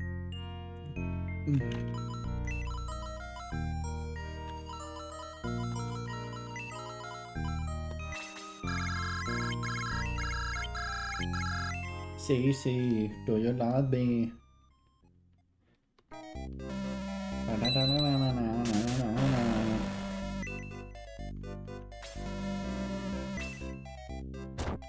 The real question is, what am I gonna do if this run fails? I don't know. So I saw the new, video for the new set of teamfight tactics. Boy, does it worry me. They were just like, you know, so much of teamfight tactics just constantly has the same, like, 3 comps just being played and dominating again and again and again, and it just, there's no diversity. So, change the champion pool from 60 champions to 100 champions. Now that sounds great. However, the fucking balancing team doesn't know how to balance for shit, because the reason why the same 3 teams or comps continuously dominate again and again and again is because nobody knows how to fucking balance everything around that to compete with what's currently in the meta. That's really why there's always 3 teams constantly dominating. That's not because of limited champion pool, I'll tell you that right now. So I'm just like, the comment that's like, yeah, fucking balancing team is sweating right now. Like, yeah, probably. They can't handle 60 champions, let alone 100? We'll see about that. We'll see. Regardless, I think it'll be out on PBE here in a few days. So I will probably be streaming and playing that quite a bit when I can. I've also been having a fun time with the 7.5 revival set. We'll probably end up playing that if this run dies. Because I don't like playing Battlefield 6 alone.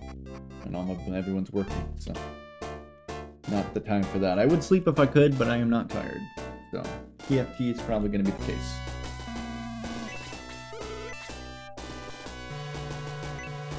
Or I could practice the important stuff in Shining Force, but I'm like, no, I'll do that at work. And then probably not do it at work. Hopefully I will, but no guarantees.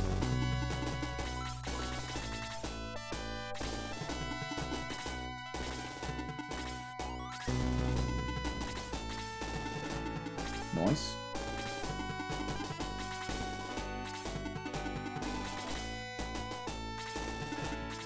PE first try, exactly. That's how I look at it. If I just don't think about it, it's free.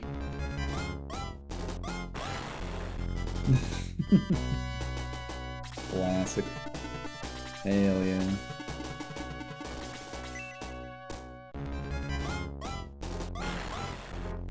Oh, that was another thing I wanted to look into.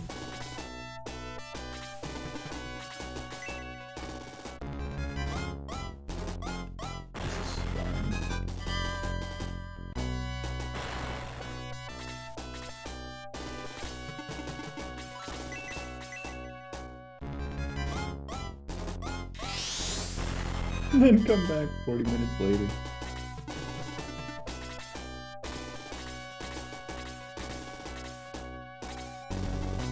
Why you get mad? It's only a game. Stop stream constantly. I mean, I think I'll definitely enjoy doing just like 2 to 3 hour streams rather than those very long 8-hour streams that I kind of used to do back on the grind. Don't want to really be doing that no more. Oh, I fucked up here. It's fine. Yeah, you do, don't lie. Not really. I mean, for some things I do, but I don't have the motivation for Shining Force right now like I have in the past. I have nobody to beat besides myself. I do like the new strats. That's not what I wanted to see either.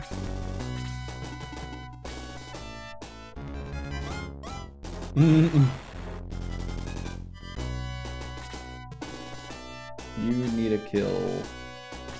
Fuck. What is going on here?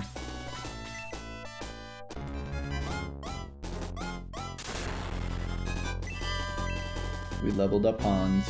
GG. Come on, double attack.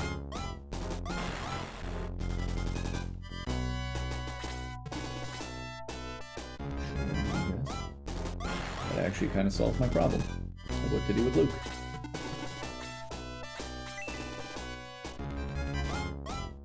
And before you know it, the game is done being optimized. I think that'll never really be the case though. But mostly, you know, that's something that's been said for forever. But that's why it's like, yeah. It's always nice to learn new things and just become better, but it's really hard to kind of become better. But it's more like you just gotta look deeper. I gotta look deep within. And I just don't know where to look. Okay, Luke definitely doesn't have attack plus 1. That sucks. It's so important. Right, I agree. Why? Can you bum? Alright, Lowy, outturn. Give me that big outturn. I don't know if I necessarily want this. Oh, we got good MP on Tau. Malkaton. Come on, Lowy, what are you waiting for? Waiting for a goddamn invitation?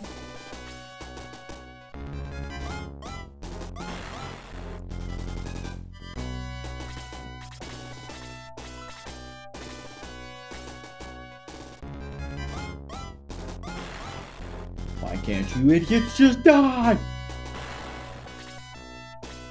Thank you for outturning me, Dark Dwarf. I appreciate it.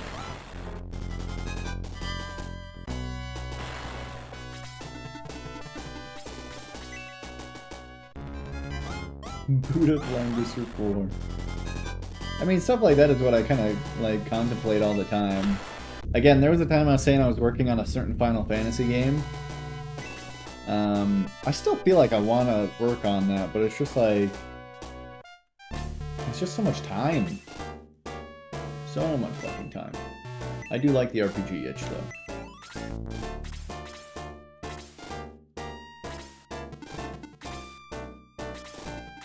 Oops. But then it's like, also with like how much Retro J talked about like Final Fantasy VII being like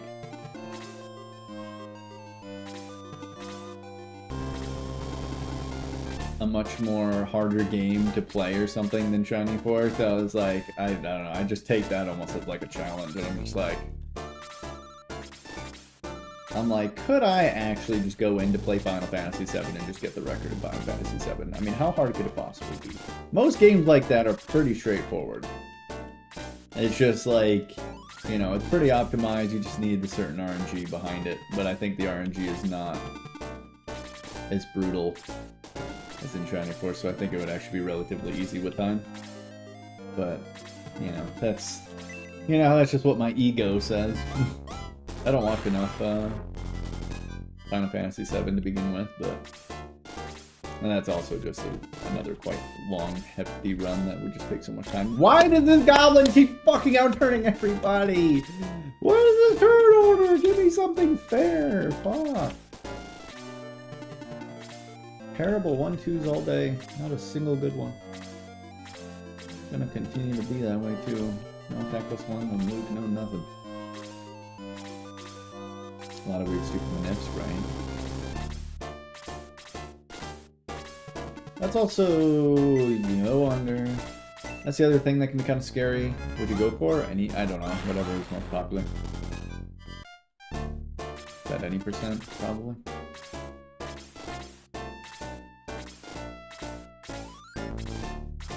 No slots. Yes.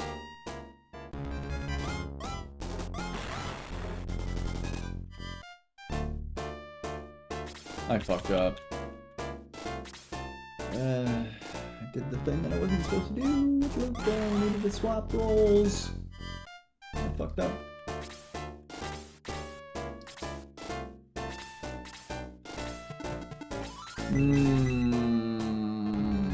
Do I want Max to kill that boss goblin?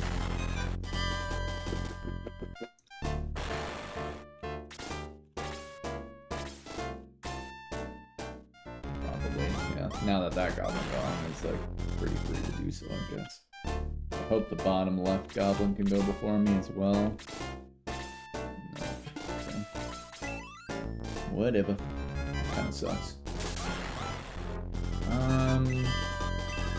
Attack +3, this run's free. I'm gonna take a gamble here and hope that Max outturns Tau. This is a little greedy, and by little I mean quite a bit, but it's not. I mean, we have the extra MP. Fine. Doesn't matter who goes first. Fuck. Damn it! Son of a bitch! Ah, and you crit. Fuck. Why couldn't you do a max damage crit? Disappointing. Why are you outturning me? Ugh. Why are you outturning me? Can I have the goblin outturn me up top? That'd be cool. I can't do that.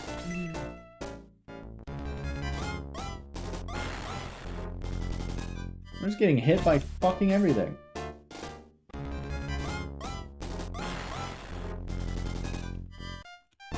Yeah, again, I don't even know like what the skips or anything is. Again, I don't watch it. You are annoying the fuck out of the game. Hello? Bite my ass. Stupid. Tau, go. Why are you going?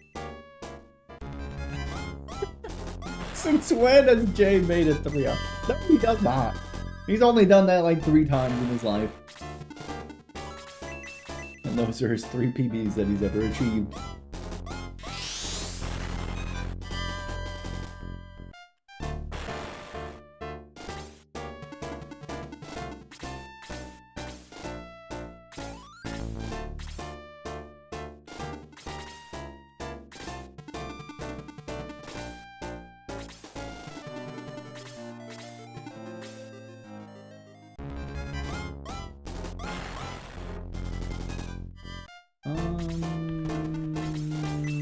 Yeah.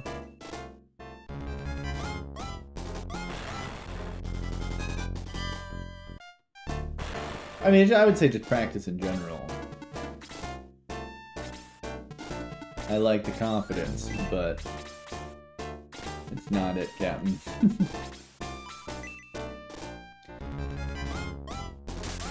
Nice crit. The only awkward thing is I need to still hit one more Dark Orb. I really don't want to. Just kidding. I wasn't paying attention to turn order. This is amazing. Whatcha? Exactly how I chalked it up. Well, that helps a lot.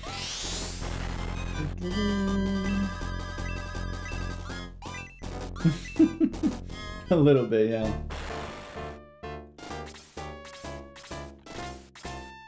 But I mean, there's been times, you know, where like, you know, I've gone in and shown him things, and Brox has gone in and shown him things, and he doesn't, he won't actually take note of it.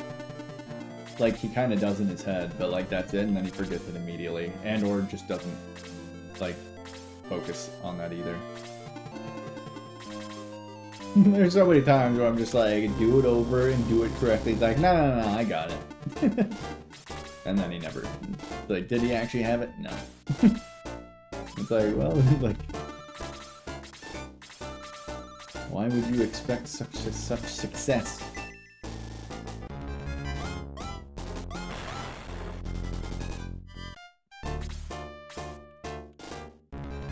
Dead? Yeah, nice. But I mean, that's fine, you know, play how you want to play. At the same time, he's like, it's his first speed run, he's like...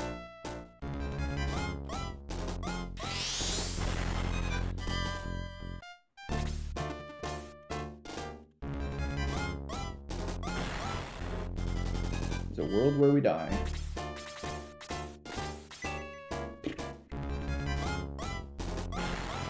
The top runners in FF7 are a lot better than people give them credit for. I mean, that's also fair, because it's like, you know, a much more popular game than, you know, Shining Force, and probably has gotten a lot more work than Shining Force has. I wouldn't be surprised.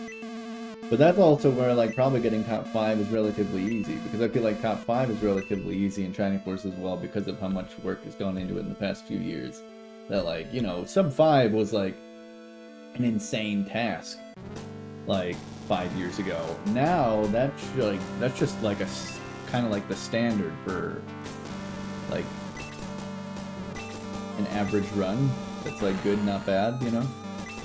For most, like, kind of beginner runners. It's kind of what you look to strive for, I suppose.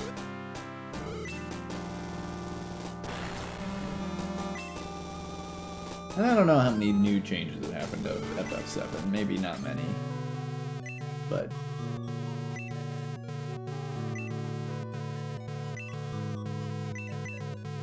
yeah, I've seen Zeal do quite a few runs, you know.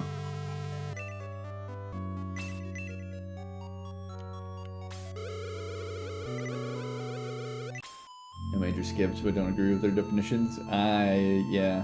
That is, like... yeah. You can skip Calm and Cosmo Canyon. Seems like a major swell. See, that's the thing. It's like... they're just like, what defines major skip? You can do the minor skips, just not the major ones, you know? It's like, it should just be like, you know, no skips. Make it simple, like, why is it such a vague term? I've always hated that too. The ones, I don't really mind that too much. It's the ones that, like, okay, we're gonna do glitchless, and then still perform glitches in a glitchless run. You know, that are like, where, like, their definition is more like no major skips, but they call it glitchless instead, which is incorrect. That's the one that irks me probably more than anything else. Oh shit. Oh my god. What the fuck did I just do? Big plays.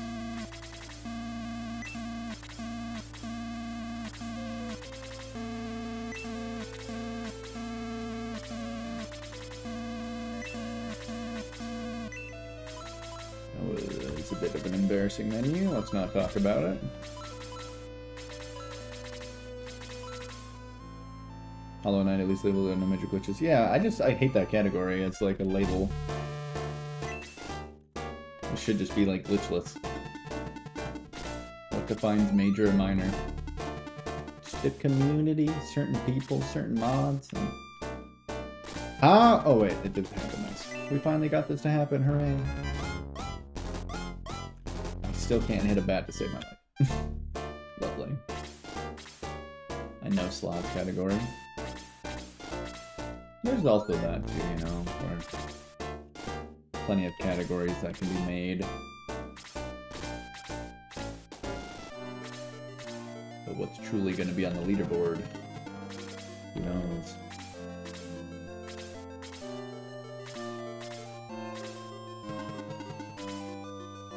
But again, I don't actually know those skips or like how big or major they are. You know.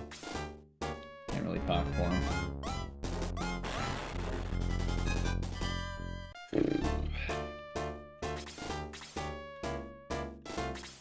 That's so bad! Why did I move there?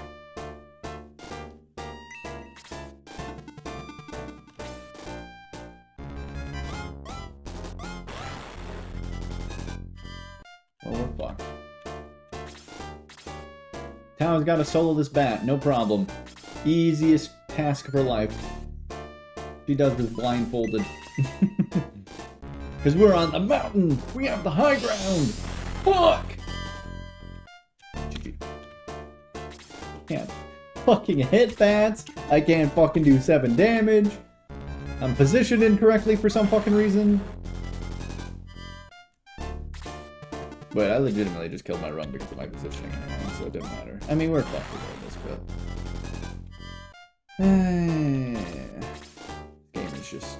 to sweep it, I tell ya.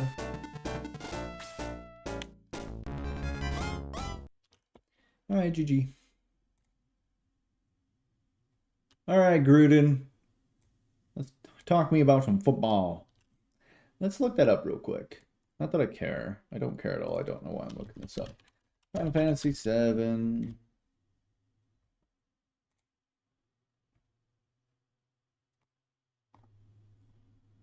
I'm also surprised USA PS2 is like the fastest way to play the game. Like, why is it not? I mean, I'm wondering why is it not Japanese? I wonder. So yeah, like the other thing is like, you know, the top 3 runners are from years ago when Peak and Dash Retro have gotten 4th and 5th place here within the month. So it makes me wonder if something cool didn't happen in the last couple of years, but I don't know. But yeah, it's 6.5 hours for no slots.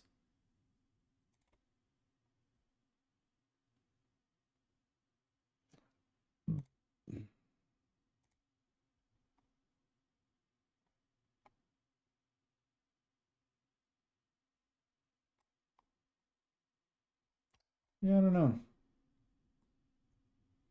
It's a pretty long run.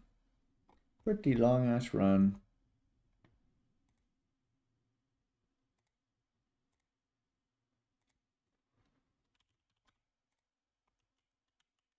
Are so glitchy that they need to be no major glitches instead of no glitches because 50% of the run would accidentally invalidate themselves. I see what you're saying.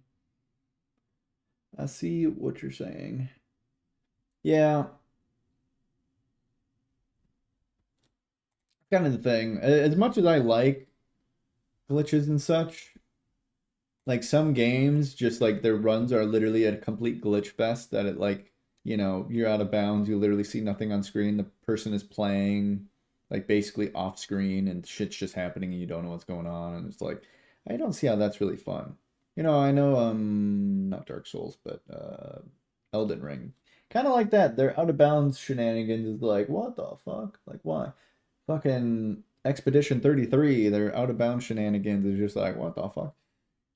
I mean, it's not that complicated and it doesn't completely ruin it. Like, what game does? Divinity 1 and 2, honestly. Divinity 2 is actually even more stupid, but Divinity 1 is like outside, out of bounds bullshit as well. That makes no sense.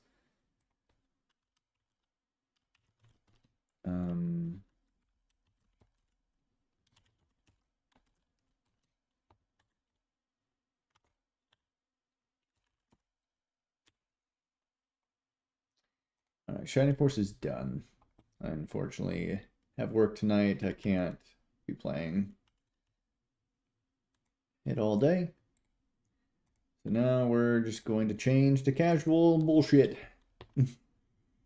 I'm going to swap to TFT, I think. Might as well. I could do Yu-Gi-Oh! Shenanigans, especially with the new Sky Striker. What the fuck?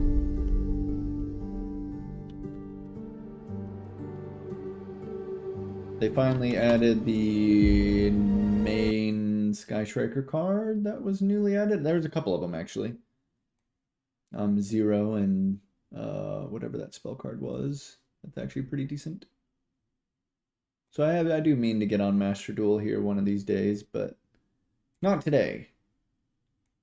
I also need to have jewels in order to get that. Rito, how you doing? Hollow Knight all glitches run is? Takes 6 minutes with no major glitches, 45. Yeah. Falling faster. Falling down at the speed of sound. Okay. Where are we at here? Gotta change my game. Probably put on some music of some sort. Or should we just listen to John Gruden talk about football? Kind of down for that. Fucking love listening to John Gruden. Someone so passionate about football is great. Someone give that man a head coaching job.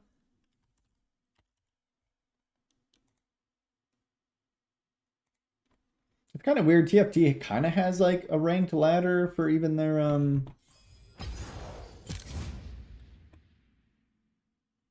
even for this thing, but it's kind of weird in my opinion. All right, music. Someone can choose for me, because I really don't care what I listen to as long as it's not country, but somebody give me a choice of music or John Gruden talking about football.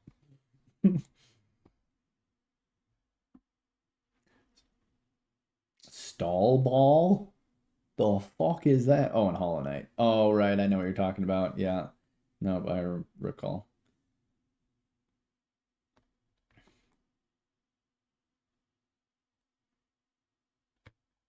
Okay. TFT. I think my tracker is going to show the actual ranked, and I'm not doing actual ranked. We're just doing set 7.5.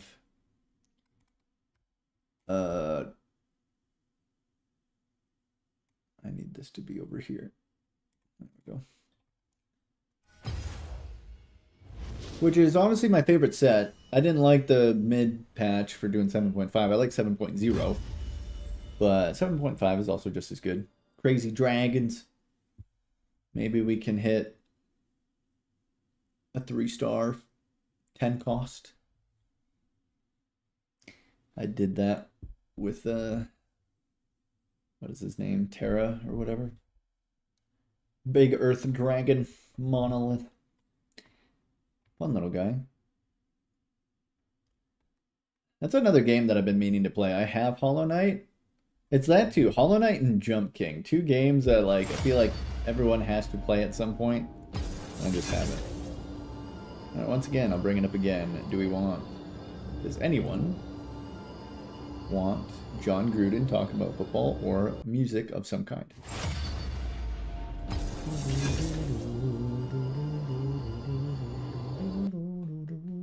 Hollow Knight is so good. I agree. I've watched quite a bit of it, which is kind of why I didn't buy it, because I was like, I've seen it enough. I know I would like it. But like, that's still kind of silly. It's like Path of Exile as well. Path of Exile is still always worth playing, even if you've seen it a shit ton. I have been meaning to probably get on Path of Exile 2, though. But I hate the fact that it's like, they're not completed. You know, it's unfinished game. So don't worry about it. Kind of dumb. You've been playing Dead by Daylight? I'm surprised that game is still kind of rolling. I mean, I'm not that surprised, but like, it actually has kind of an odd competitive scene. But at the same time, the like real competitive scene doesn't actually exist. You know, for like esport material. That shit's a joke in Dead by Daylight. Which is why like, I'm not saying every game needs an esport, but I mean, I feel like that would have boosted it up a decent amount. I mean, it's just been a pretty good game. I've played it from time to time. There's actually, I take it back. I disrespect the fuck out of Dead by Daylight. And it deserves it.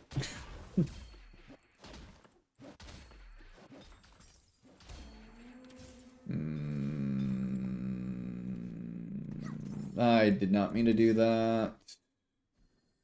Please don't make me play Lagoon. Nice. I'm totally down to play Ragewing. I haven't gotten to play Ragewing in forever. Ragewing is like probably the best comp in this set. Shots fired. I mean, if like go and watch their like what was it, season 1, season 2, like esport attempt at like a tournament, and it was just buggy and horrible, and there's so much bad things that happened. Crown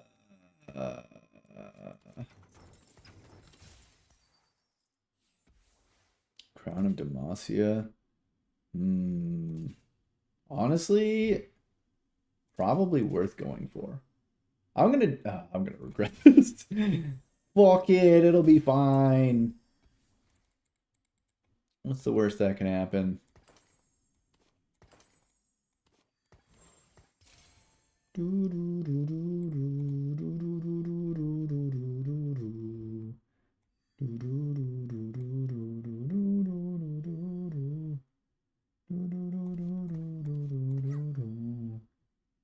Let's do this instead, actually.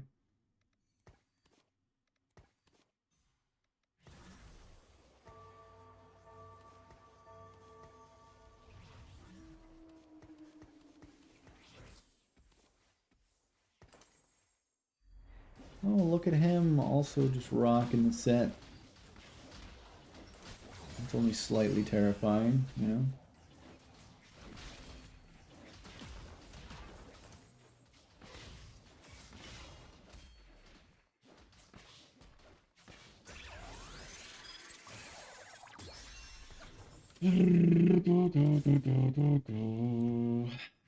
Whoopee.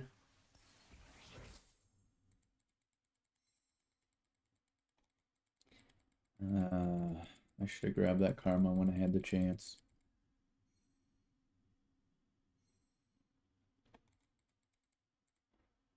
Oh well.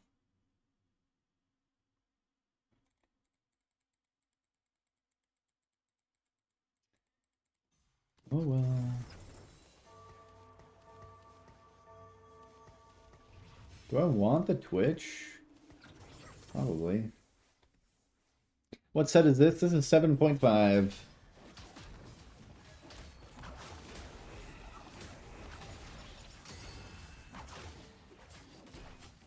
Set 7, my favorite set of all time, I think. Oh, I won that? I wasn't expecting to win that. That's funny.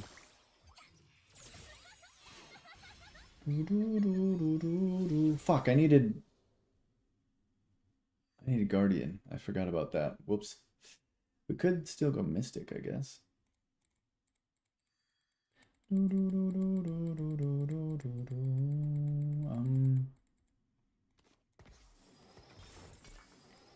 Fuck it.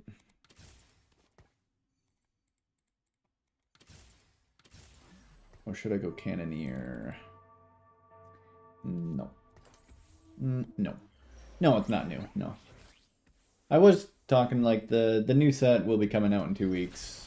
A little more than that, like 17 days or whatever. Soon. Aww. Whoa, you weren't supposed to take aggro. I guess it don't matter, because set's a beast.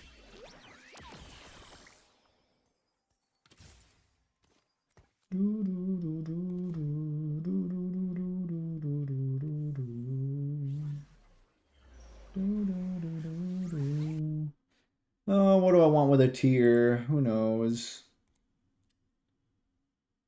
I actually have no idea. I just need attack speed.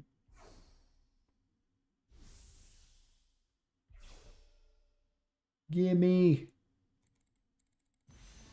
Why did I... Damn, if he went for the bow, I would have lost that for sure. Anyway. I've done it all already. I mean, kind of. But, I mean, this next set is very different. Well, I shouldn't say very different, but very... Yeah, it's very different. It's very different. There's my Dragon Mancer that I was looking for. Now the real question is, do I actually want that? Well, yes and no. Sacrificing frontline sounds like a bad idea.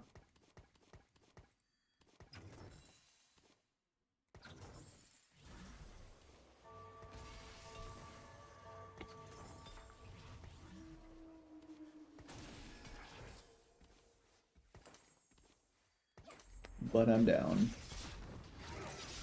Set's gonna be punching!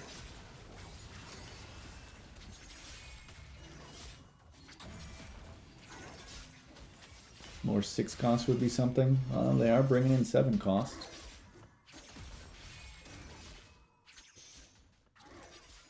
I lose this, I think. The fucking stun, man. Oh! No! My punch was going off! What happened? Bullshit. Bullshit.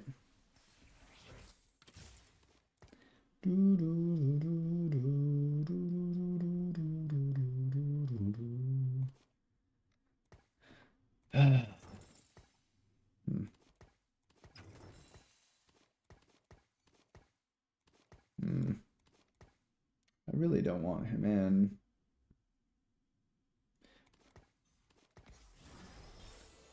Sejuani's so lame. I don't think I win that. We'll see though. I have no idea what's happening. That's the best part. You get to guess. I'm just out here punching. Oh, Sejuani still got off that stun? That's funny. It's a volley, all the oxen, bitch. I ain't beating that. No way, Jose. Unless... Fucking punch that bitch! Punch! He's fucking unstoppable.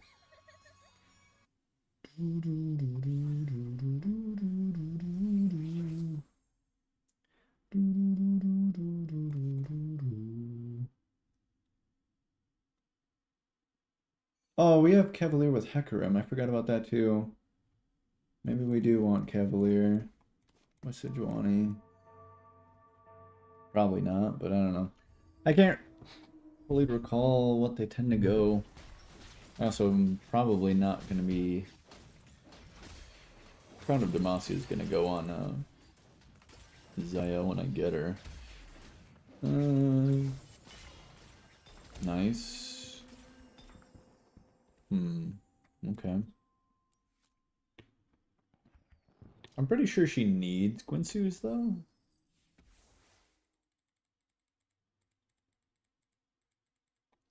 Where are my fucking people at?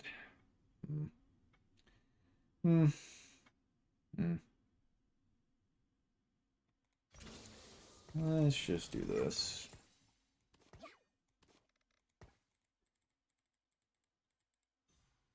I mean, I could go red buff, I just don't think it's a good idea.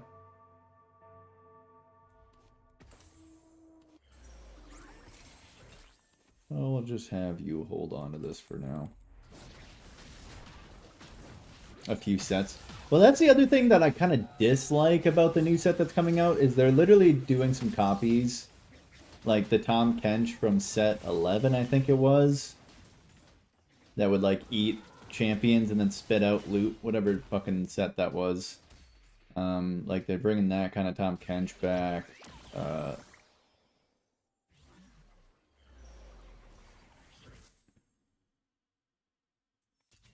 don't think Exiles is the play. Golemify could be the play, honestly.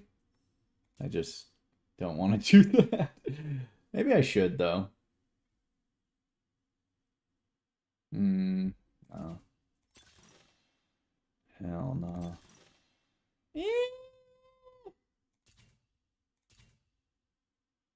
But dice roll. Go! Dice roll! What we got? Oh, if it was 444, that would have been legendary.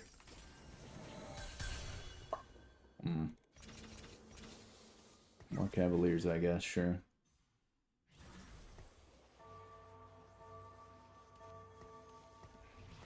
Better Dragonmancer. Don't need you, though. Sure.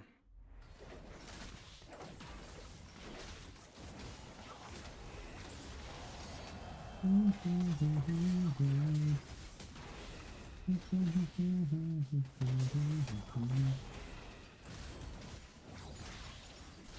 I supposed to have Swift Shot with Xayah? I don't actually know. I don't think so.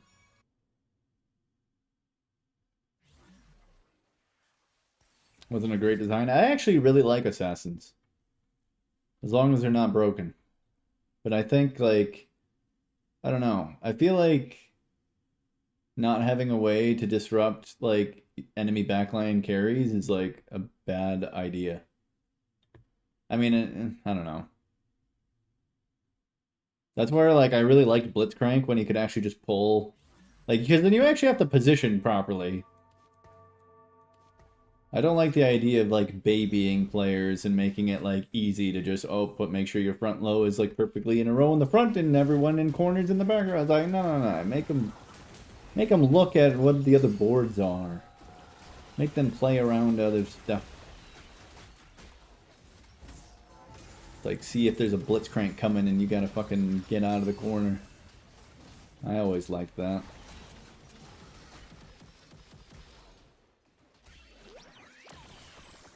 Knowing that maybe they have a strong assassin, you got a clump in the corner for protection.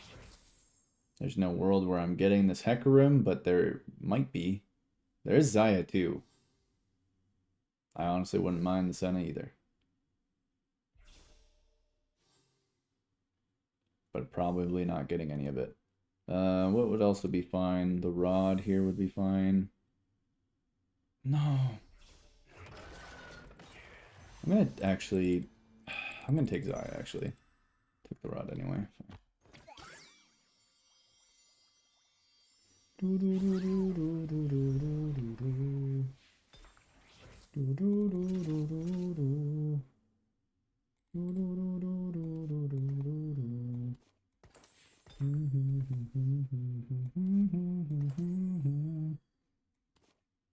Now the real question is, am I fine to keep you on the front line? Maybe, maybe not. We'll find out here in a little bit.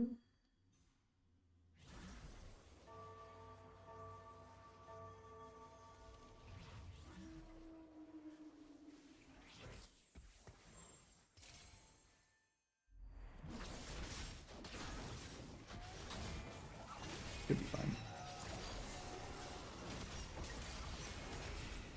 A metagame. Usually. Oh god, my set's dying! Protect him! This is why I wanted my crown on Zaya. I should have put it on Zaya. Oh well. I mean, that's the reason why they brought out 100 champions, though. It's because it's like, well, they're just... It's always like, with the same 2-3 comps with 60, but with 100 it'll be fine. Meanwhile, the balanced team is sitting there fucking sweating their pants off.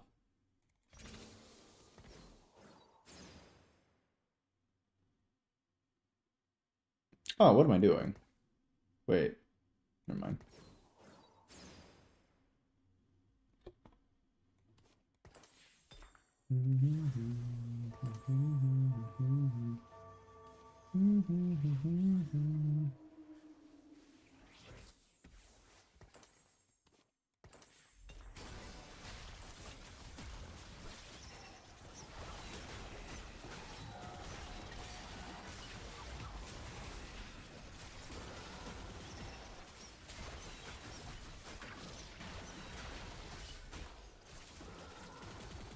Oh! So close yet so far. Where the hell is Rakan?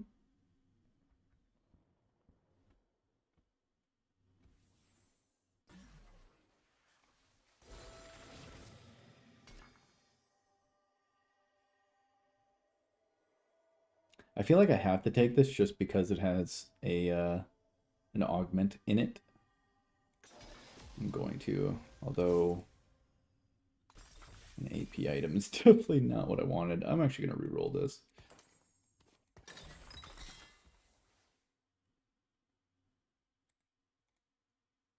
I don't think we want that either. No.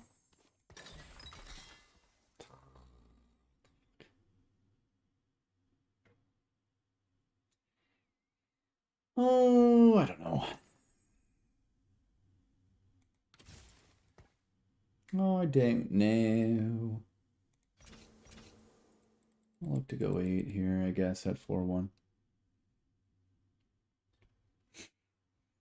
Rakan is just fucking shaking in his boots somewhere.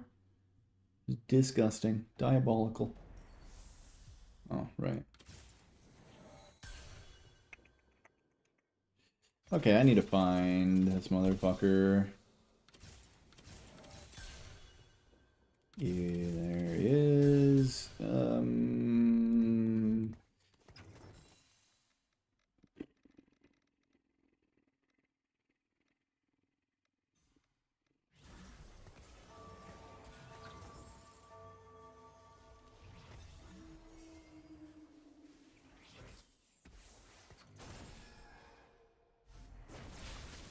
I probably don't want to have Varus in here, but probably fine for now. He got a Siobhan already? What is this bullshit? Fucking kill it! Protect me, team! Oh! Hurry, hurry! Everything's fine.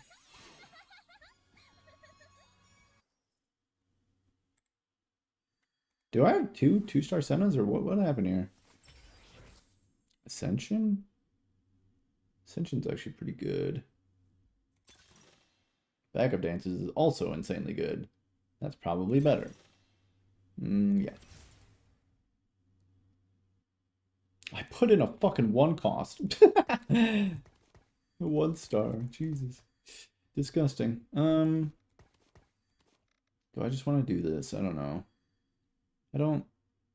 No, I don't really care enough. I just need to find Hecarim.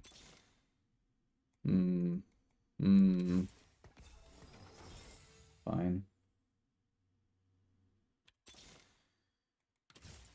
Wouldn't mind a Shyvana too, to be fair, but we're chilling. We're gonna just try to aim for a 4th here, I think. Oh, I also forgot that I have fucking volley that I don't really need either.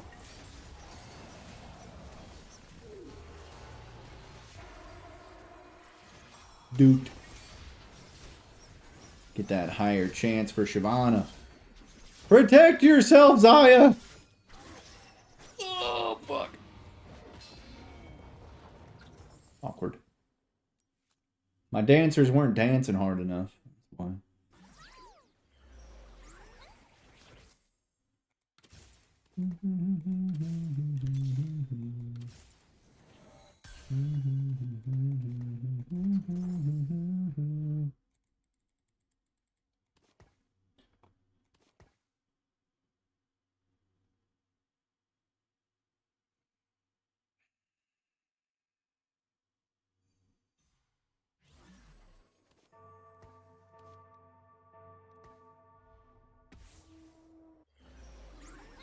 I should have actually had set on the far end. Probably. Oh, God, he's got a 2-star Yasuo already at 4-3? What the fuck, dude? Oh. I like... Oh, he had Titans. Oh, my God. Disgusting. Okay. Okay. Okay. That's what I wanted. Okay.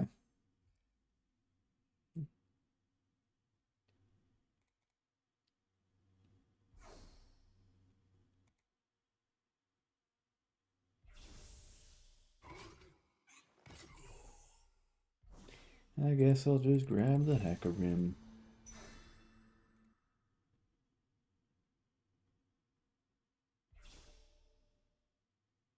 Need to figure out, how do I put Shyvana in this comp?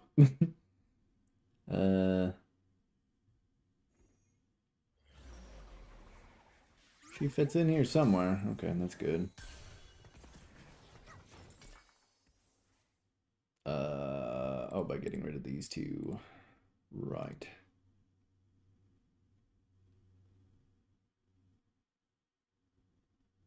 Oh, I hate all this though. I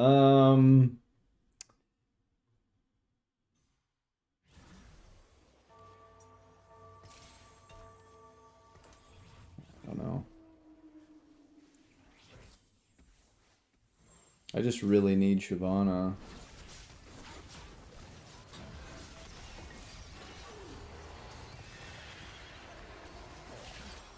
Oh my God, that pulled back off of Bard, that was actually like so good.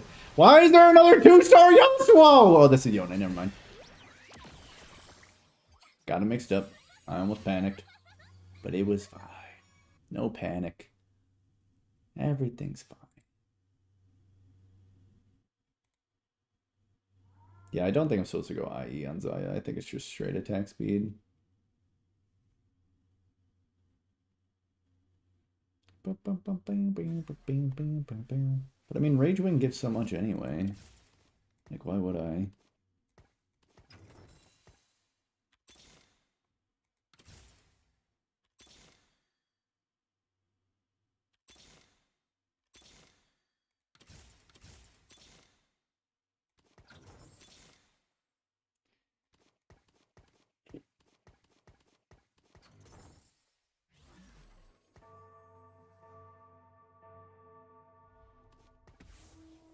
Oh, was gonna move Set over, that's right.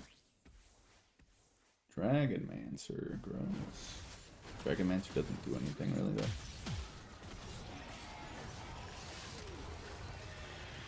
though. I really wish that hit the fucking Shyvana.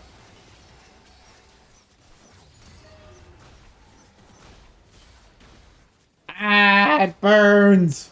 Get it off me! Oh, oh, oh. Nice.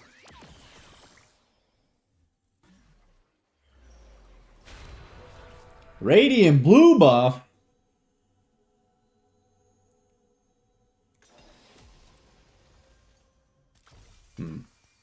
The fuck am I gonna do with that? Like, I'm gonna do exactly what you should do. Alright, I don't know how I'm gonna make this work. This is gonna get kind of awkward and a little bit on the silly side, but...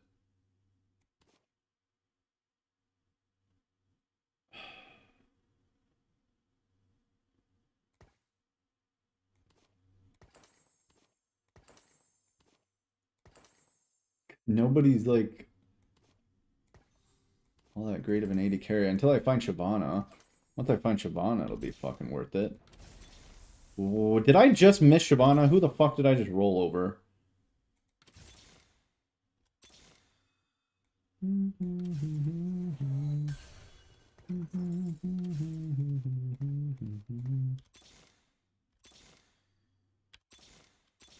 So Shyvana does not exist. Is that what we've come to agree upon?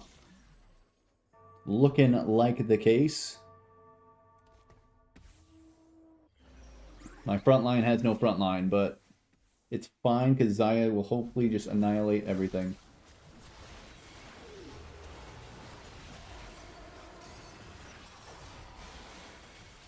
She's not annihilating everything. And Bard didn't even cast twice. Gross. Itemizing Bard is never a good idea. He doesn't do damage.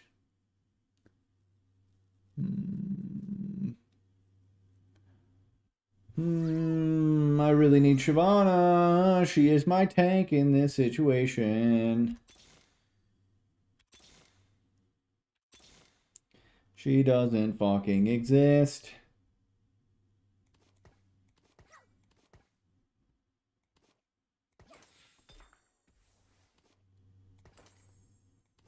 Whoops. You know what? That's fine.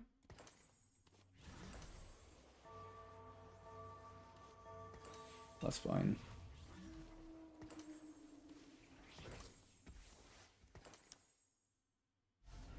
Because I forgot I have Cybernetic uplink as well, so I realistically should be giving items to more people. Losing a lot of value on that. Ow! Fuck you, Yasuo.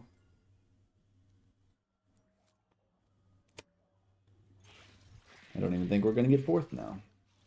Deja with Radiant Red buff. Why am I finding Yasuo? I ain't complaining, but like, why?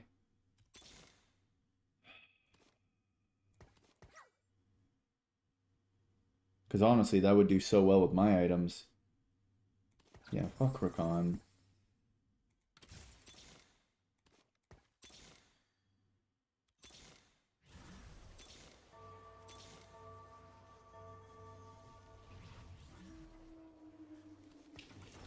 I don't know, man. I don't know. It's just ugly across the board here.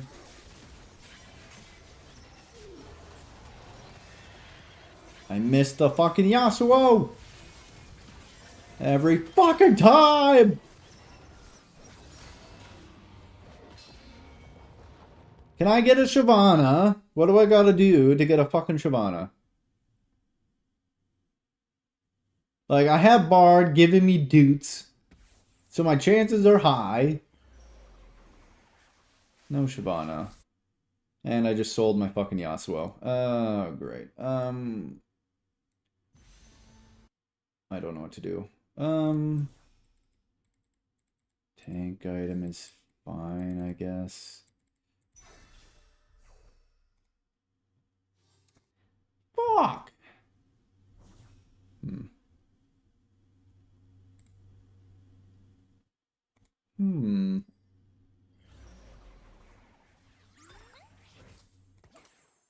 Shyvana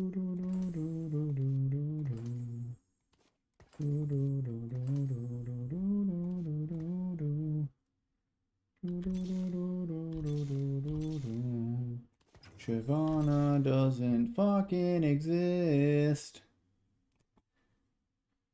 Okay. Well,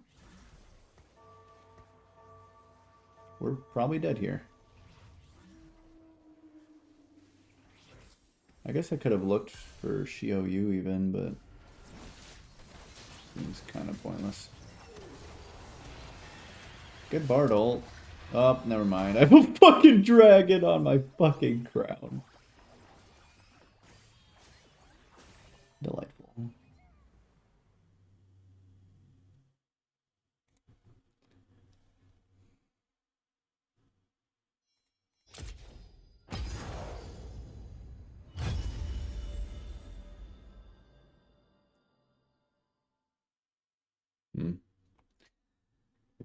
Wah wah. Well, that was no good. Guy named Nate Landman, number 53. He comes there and he has as good a punch-out skills as Fred Warner has. And that's saying something, man. This guy's really good. Got to protect the ball if you are the Seattle Seahawks. And you can ask Zay Flowers, you can ask Jennings, you can ask Kamara, you can ask the little running back for Houston, number 33, if I'm bullshitting or if I'm telling the truth. Watch out for Landman. Yeah. The other statistic that jumps off the screen to me just is the doesn't kicker. work. Now, the Seattle Seahawks have a big advantage here. Their kicker, Josh Myers, just broke a team record last week with his 176th field goal. That's pretty damn good. He's had a good year, 17 out of 21. He's 32 for 32 on PATs. Shit. The Rams have had a nightmare when it comes to kicking. They let their kicker, Joshua Carty, go. He's 8 for 13. He missed 3 extra points. Hello, we could be 9-0 if we didn't get those really 2 need to write field things goals down. I keep blocked forgetting in way too much Philadelphia. important stuff. Hello, we would have beat the 49ers if we hit the extra point at the end of regulation. We could be 9-0. That's how important the kickers are, you see. They're your leading scorer every year. So the Rams have a new kicker. You'll love this. His name is Harrison Mevis. He's out of Missouri. I had to look this guy up. He made 84% of his kicks. You know, they call him the thicker kicker. He's like 248 pounds. The thicker kicker. He was 6 for 6 on PATs last week against the 49ers. Hasn't attempted a field goal. But let's be honest. The Rams also replaced their long snapper. So they released Alex Ward and they brought in Jake McQuaid. Now, they got some problems in the kicking game. I don't want to They've play had block Jade. kicks. They've had bad snaps. Oh, and I was God. a former holder. I think they've had some questionable holds. They better get this shit straight here because this game could very well come down to a field goal. Lastly, the injuries, the concerns are with the Seahawks. Leading tackler Ernest Jones, number 13, he did not play last week against Arizona. He tweaked his knee against the Washington Commanders. He has been on the practice field. Will he or won't he play? Tyrese Knight, the guy that filled in for him last week, holy cow, what a game he had. 2 sacks, 8 tackles. Josh Jobe, very good corner, missed last week's game with a concussion. one-toss champion? Not sure of his status. And they lost their get center for the rest last of the week. game? Jalen Sundell. That's like a big deal it. now because the Seahawks run a lot of outside zone and the quarterback's under the center. And when you snap that ball, you got to block some of these wide shades. The Seahawks backup center came in a game last week on their own 1-yard line. God damn it, he gave me a mouth bite. So keep an eye on that. And Jerron Reed, defensive tackles, out for a few weeks. He has a fractured wrist. Where did I get this from? What an exciting ball game we had. Is there even a bruiser on Jade? Oh, there is. Okay. This offense-defense is matchup is brought to you by Fox 1.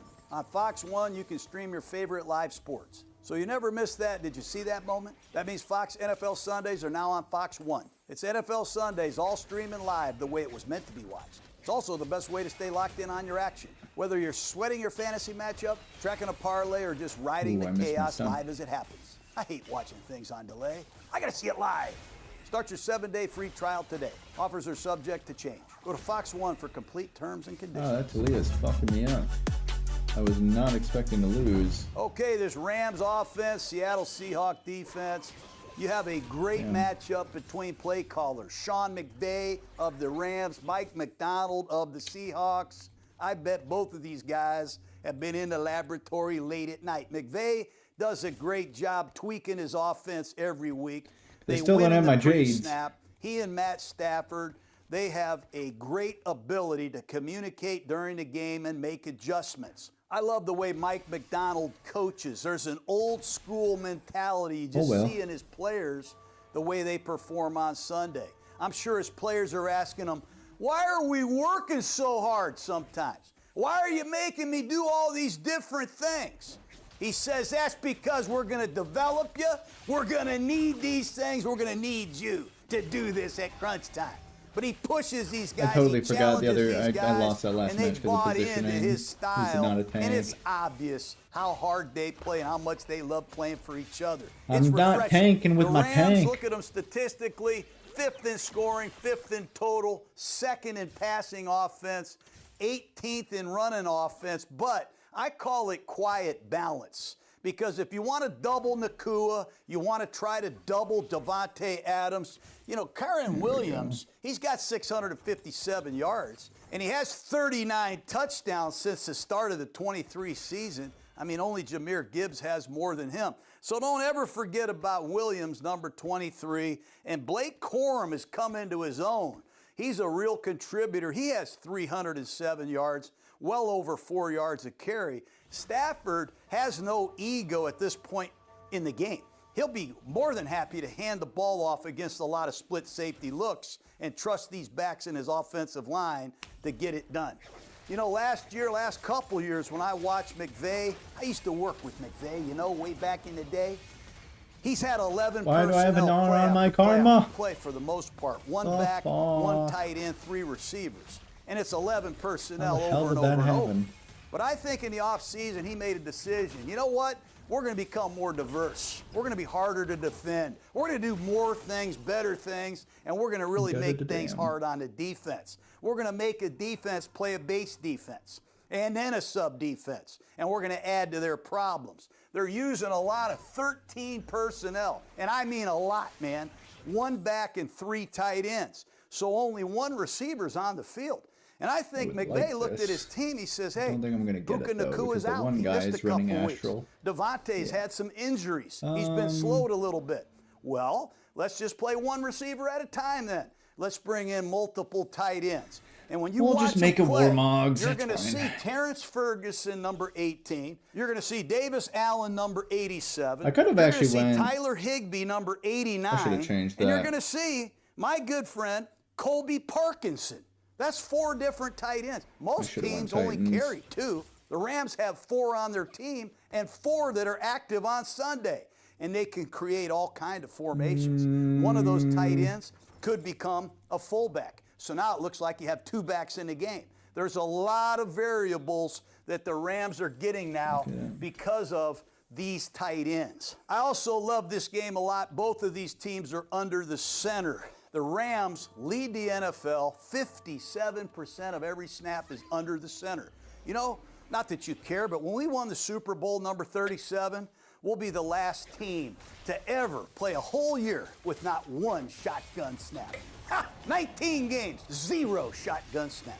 That's actually Anyways, wild. the Rams, 57% under the center. That leads the NFL. You're going to see some old school play action passes, and you're going to see some really good outside and inside zone runs from under the center. The Rams are awesome in the pre-snap. You're going to see a receiver motion and then stop. We're getting all these Sometimes he anyway, comes in motion and returns and gets set. I call that counter motion. He might even look to his slot receiver. Give me some. The guy will go in counter motion using a snap count, trying to recognize the blitz. Or are we good? You'll hear Stafford during the game say, we're good, we're good. That means the play McVay called, it's ready to roll. But Stafford has all this knowledge, all this experience. If he sees something that doesn't work against the play they're trying to run, believe me, he's going to change it and fix it. They kick your ass in the pre-snap. It'll be interesting to see how Coach McDonald disguises some of his blitzes against this 17-year veteran quarterback. It's hard for everybody to do. It'll be hard for Seattle. The Rams lead the NFL in play-action passes, and I'm talking about bootlegs. They're going to run the outside zone just enough so Stafford can fake it and come out on a bootleg to his right or to his left. Play-action passes, shot plays, and Sean McVay is a master Karma at does no devising damage these without plays. archangels. They have a very creative insert offense. Right, We have no goal. Just 2-7, and I just hit 30. It's not ideal, just saying. And when you see that word, you think of the Rams offense. You know, the insert You game found of the the karma, Rams, though. you'll see Puka Nacua, what it's worth. of all people, come in motion on these one-back running plays. They're going to have a hard time blocking the seventh guy. We've only got a single back set. So they'll push it up to the weak backer. They'll combination block up to the middle backer. Tight end's got a key cutoff. They bring in Nacua into that C gap. He'll go in there and block these safeties, and it's an awesome thing, man. The will, the determination, the physicality of these receivers. Now, pretty soon, these linebackers and these safeties are like, I ain't letting this wide out block me. I'm going to knock the shit out of him. Well, McVay knows that. They bring him in motion again. Just now what we needed. It's a play-action pass, okay? It's a play-action pass, and Nacua comes in there, acts like he's blocking. Oh, I'm not blocking. Oh, that's sad. Because I had a tear. Nacua runs a deep cross. Guess what? He's wide open. They fake the back over here. Son of a bitch. Flat. It's a 3-level cut. Well, we got to get another Plays tier then. That's exactly fine. the same that are different. All kinds try of to different lose here. plays Probably with won't, insert though. blocking in the running game and play-action passes. McVay does a great job with those. The Rams have great ball distribution. 9 different Rams have caught a touchdown pass. But don't bullshit yourself. They're looking for Devontae Adams, number 17, and Puka Nacua, number 12. And 23 Williams is the feature back. But Stafford has had no problem connecting with multiple targets in the red zone. 2-star karma, He's thrown ass. 20 3-star touchdowns karma, in there. surprisingly The Ram OP. offense is very efficient. They lead the NFL with 24 first downs per game. So ball control, keeping it away from Sam Darnold, could be a positive thing for this Rams offense as well. Last thing I love about the Rams, and you'll see this several times in the game, is if they do get a lot of blitz, the Rams throw a ton of quick screens. I would show some to you, but it's like a violation. It costs like $400,000 per clip. I don't mind the shot rerolls But they're either, going to though. throw quick screens out here to these wide receivers, especially in the no back set. And when they throw the ball, you'll see the receiver do a great job back in the corner off creating a throw. And you'll see guys like Higbee and Xavier Smith. They target their blocks and they deliver blocks. And then they'll bring their tackle Havenstein, who's about 35 years old, maybe older. He'll come out here on the perimeter and he'll look for a perimeter safety. He's athletic. So is the other tackle, Jackson. And then they'll use their play side guard like Kevin Dotson. He'll come out here and he'll peel back looking for these defensive linemen who are coming out of the trash to make these tackles. And I mean to tell you, it's awesome. And then their center, Coleman Shelton. Deja hurts. And he'll come right down here looking for the free safety to throw the home run block. It's a science, man. Great kickouts by the receivers. Nice job filling the alley by the play side tackle. Somebody's got the trash, and somebody like Coleman Shelton is the home run block down the field. They do a lot of these great quick screens. The Seattle Seahawks are 5th in scoring, 9th in total defense. They're 4th against the run, 19th in pass defense. They've done a great job with this next man up theory. They've had a lot of guys hurt on defense. Trainer used to walk lose him to get off that and tier, say, though. I don't think I'm going to get that tier. I said, bullshit. Who's hurt now? They've done a masterful job without Ernest Jones. The nice thing about these guys, we have Josh the Jobe goes down. Julian Love has been out 5 weeks. Put it to whomever Jerron needs Reed it. goes down. They've done a great job with the next man up theory. They make splash plays on defense, man. And if you just watched the game last week, you see 2 blitzes you haven't seen all year. Kapow! 2 sack strips by Tyrese Knight, a linebacker. DeMarcus Lawrence picks them both up, runs them back for touchdowns. The first guy in NFL history on defense with 2 fumble returns of over 20 yards for a touchdown. That's what I mean by splash, man. You know what else I love about Seattle is I can feel the hits. I can hear the hits. I mean, they are big-time hitters, man. They got a leader in DeMarcus Lawrence. He's kind of a tempo setter, number 0, the ex-Dallas Cowboy. Veteran presence in Ernest Jones. And all of these secondary men, Kobe Bryant, they're all badasses. They all tackle. Witherspoon at corners, healthy again. They are fun to watch. There are 2 tiers, though. They don't blitz a lot. Only 20% of the time, which is very, very low by NFL standards. Mike McDonald doesn't have to blitz, number 1, because his front 4, they get 35% pressure rate. Otherwise, just with 4 I think less we rushers. want Plus, by not blitzing, he helps his injured secondary. Remember, they've had multiple injuries at corner, nickel, and free safety. So it's really helped them, I think, be more sound and eliminate big plays. The thing you got to remember, though, about Mike McDonald, only 20% blitz, you might fall asleep like Arizona did, because they brought an overload blitz last week that Arizona obviously had no clue how to pick up. They got him twice, and the result was, see you later, get him out of here. They ripped Arizona apart. You got to beware of these designer dogs, I call them. Arizona wasn't ready last week. He's going to have something that the Rams haven't seen. Even the veteran 17-year quarterback Matt Stafford might see a couple looks where he says, time out, I want to go figure this out for a minute. It'll be fun to see. Seattle, somebody has to be the most physical defense, the hardest hitting defense, the highest effort defense, and the best tackling defense. And if you ask yourself, will it matter against right now, through the first 9 games, who has all of those things? Who's the best? I would say the Seattle Seahawks, man. They will really knock your ass off. The fact that I'm not finding any more NARs kind of hurts, because the 3-star NAR is really good. They're high in all the key statistical areas. Yards per pass. It looks like I'm going to actually have to rely on Jace. Yards per carry, 3.7 is 3rd. Yards per pass, only 6.4. That's 4th in the league. The run defense in Seattle is where it all starts. And they've got to zero in on Kyron Williams, Blake Corum, eliminate the run. I hope I get a Seattle's fucking tier. Because honestly, a Jade Malphite would be amazing. Only 3.7 yards a Although carry. I don't think I'm going to be able to Nobody's 4-star getting him, big because I runs. didn't really Just find 2 any of runs that. of over 20 yards and just 14 runs of over 10 yards. That's at the top of the NFL. Hence, great effort, great tackling, and physicality. Nobody has run for over 70 yards. So if they can get Stafford in 2nd and 9, 2nd and 10, they got a chance to unleash this rush, which has been very effective. And when you look at the rush, I want you to zoom in on the D-line, Jake. These 4 guys. Nuosu, number 7. He's got 5.5 sacks. He's having a career year. Byron Murphy on the nose at defensive tackle, 5 sacks in his 2nd year. He wears 91. We'll talk about him in a second. The honor, which is 99, Garbo. Leonard Williams, the ex-New York Giant. He is a great player. 5 sacks. And that man I talked about earlier, DeMarcus Lawrence, has 4.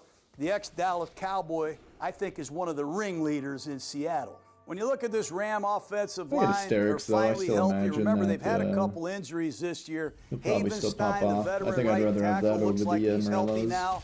And Avila, the left guard, he was hurt earlier. Why do you keep they giving have me been on the field, on the grass. Give me a tier. I need a tier.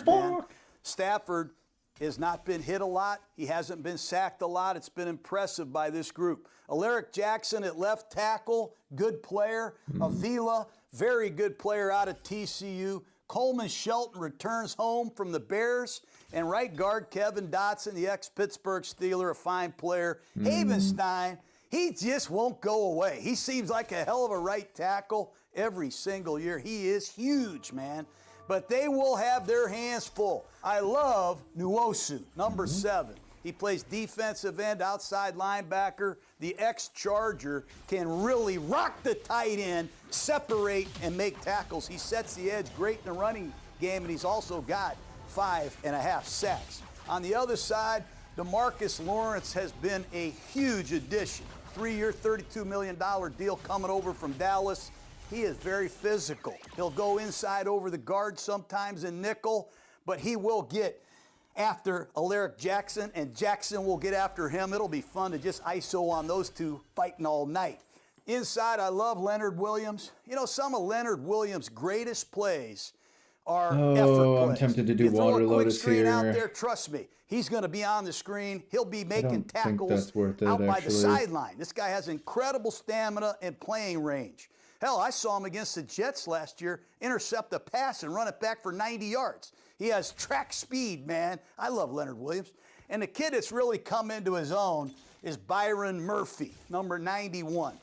He has brute strength. He can really use his hands to shed blockers. He can take on double teams. And his pass rush has been shocking to me. He's got 5 sacks. Shit, there's a couple get-offs. I'm like, that's how Warren Sapp used to do it, man. This guy really has come on in his second year.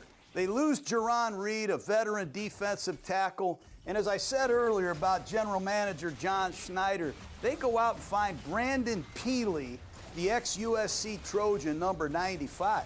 And on 3rd and 1 last week, he shoots a gap. I'm like, who the hell is this guy? It's 95 Brandon Peely. I mean, they got some guys now up front that are the key to this Seattle Seahawks defense. It'll be the toughest challenge for the Rams all year. Stopping this Ram running game, I think, is priority number 1. They run a lot of outside your Jade zones. bullshit out of They're here. using multiple tight ends, so their house. running game has Here's my expanded. house. It's not just the I think wide we're gonna zone to the roll weak side for and the wide zone to the strong side. They're Snore running here. 2-back sets because they're creating that with this 13 personnel. Nice. How the hell a lot did I of find different that? run fits for this Seahawk linebacking core. And if Ernest Jones, number 13, doesn't play, I know Tyrese Knight had a great game last week. Level 8, we but put in Ernest Jones is a Jace. badass, man. He's their Rock leading exists tackler too, with but there's 63. no way we're getting like 11 He's got 3 Jade. interceptions. So he's been a real factor Unless- against the pass and the run. And I know they need Jones big time to realize their true potential. But if he can't play, it'll be Tyrese Knight. And Tyrese Knight, number 48, comes out of UTEP, had a good rookie year, got off to a tough start. He had a heart issue. He had some Jesus. physical problems in training camp. Didn't look as fast, didn't react as quick early. I think he's pretty good now. He kicked some ass last week. Knight 48 has a playing speed that's really picked up. His recognition looks good, and his familiarity in Mike McDonald's defense in year 2 is obvious. The unsung hero, there are a couple unsung heroes of this Seahawks defense. Hello. You got to ask yourself, who is I number want this 42 tier on for the the Rakan Seahawks, though, Jake? which Go is ahead. actually quite Who likely is for it, me to Clay? get. No one cares about Well, nobody Rakan. knows out there because Drake Thomas hasn't got the attention that he deserves. He has done a hell of a job in the sub No. package and as an every down linebacker. God damn it, 40 where's the sword? No tackles, sword? 3 sacks, 6 I got passes broken nothing. up. He ain't the biggest guy. He's only 5'11". He doesn't have the prototype size. But John Schneider said, make him a I don't know Seahawk. what to do. He hits like a Seahawk. He has an instinct like a Seahawk. kinda And he's going wanna to be hold on hard to to it. get off the field. I don't know what Mike McDonald's going to do if Jones is healthy. Who do you sit down? Those 3 linebackers will have their hands full, not only against the running game and the versatility of McVay's offense, but against all these bootlegs and play I'll probably action just hold passes. it. If you're a young linebacker out there, the best thing you got to do sometimes is play out of recovery. You bite on the fake, man. It looks like a run. But now what do? You got to recover and get to your responsibility and limit the damage. That'll be a challenge. The matchups on the outside should be interesting. I'm assuming right now, remember it's early in the week, I'm assuming Josh Jobe doesn't play. If he doesn't play, it'll be Devon Witherspoon, my man. I interviewed Spoon at the Super Bowl. He's one of my top 5 favorite players. He's a hell of a nickel in the slot. But if he has to play outside, the former top 5 did pick that from build go Illinois so is just hard? fine. He missed several games. He was hurt. He's healthy now. That's him with He's a Death Blade. difference It's quite maker good. for the Seahawks. If you watch the Commander game, he comes on a corner blitz right in Jaden Daniels' face, man. Causes an interception. He is a dog that bites. That's how I try to use an analogy to summarize him.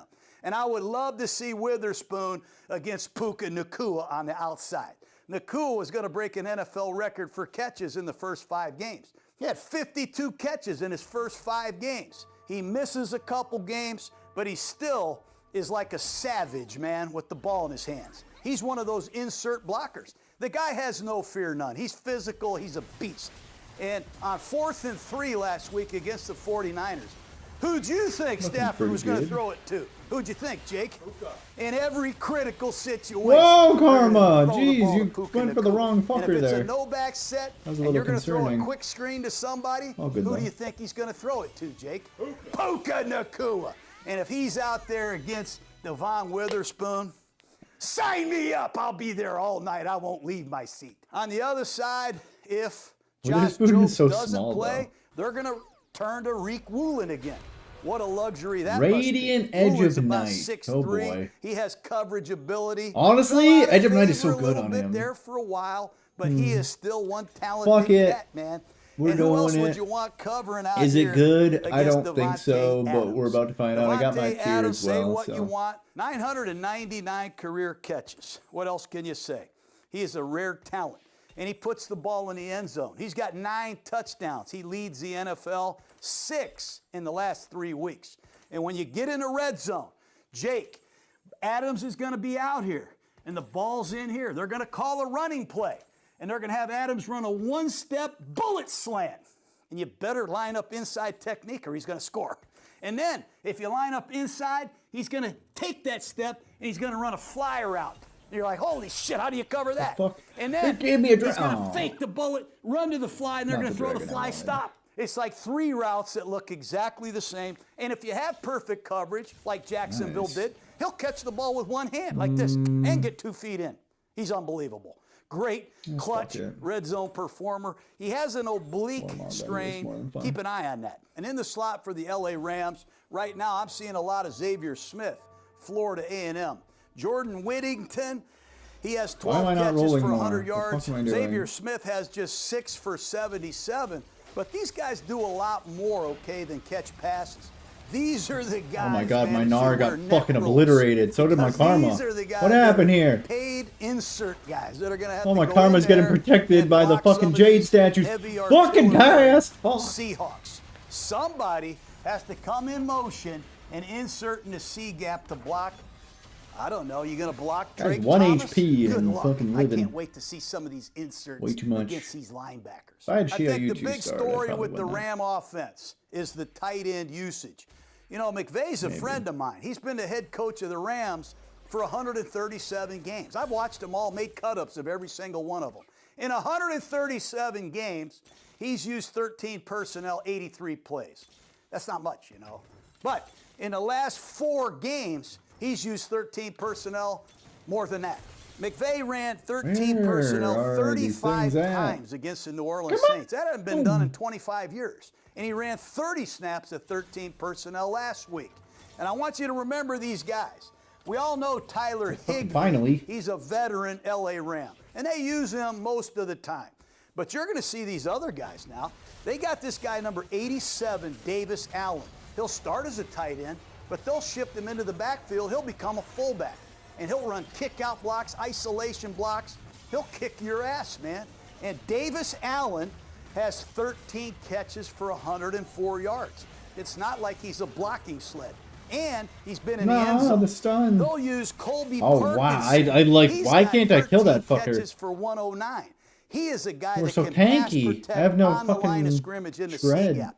He is critical in making these play-action passes go. And you know Higbee, hell, he's got 19 catches, 170 yards. But make a note here, Malisack, it's Terrence Ferguson, number 18. He's a rookie second-round pick. He has 5 catches for 138 yards. But they're developing joker routes for him. Where guess what? He'll run a sail takeoff. He'll run all kind of down-the-field routes. Watch out for Ferguson, number 18. They're going to try to get a couple deep ball shots to him in this game. And that brings us to the safeties of these Seahawks. Ty Okada, number 39. What a revelation he has been. I mean, you lose Julian Love for 5 games. Hell, I bet Julian Love is thinking, I better get my ass back out there because Okada's playing his ass off. You see that tip-tap interception he had against the Washington Commanders? He has a lot of production, tackling, PBUs. He looks like a natural safety in this defense. And the other guy is Kobe Bryant. He might be my favorite Seahawk. He wears number 8. He can really hit, man. He's a great one-on-one tackler. He's got 44 tackles, second on the team. And I don't know what his QBR stats would be, but if you throw the ball against Kobe Bryant, you're going to get your ass knocked off or bad things are going to happen. He is a really good safety, man, for the Seahawks. We got a lot of great matchups in this one. I can't wait.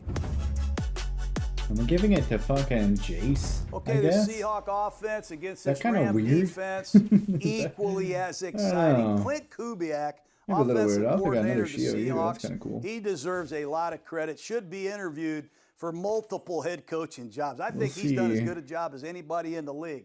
The Seahawks are averaging almost 31 points a game, and man, do they start fast. They have a great way to open football games. They jump on Arizona, great play design and play calling, 35-0 at halftime, 31 in the first half against Washington, and 38 in the first half against the Saints. So I cannot beat this guy, right? They are balanced. 53% of the time the Seahawks run the ball, number 1 in the NFL. Mike McDonald wanted to run the ball more. He brought in Kubiak, and Kubiak has listened to the head coach, and that's what's happened. They aren't killing you with the running game. Only 114 yards a game, which is 17th. They don't make a lot of long runs. I don't know why I can't just insta-kill this Yasuo. Like, what the fuck is keeping him alive? Fucking die! How are you surviving? Fuck it, yeah, kill the dragon. Fuck him. What? Bro, I don't understand.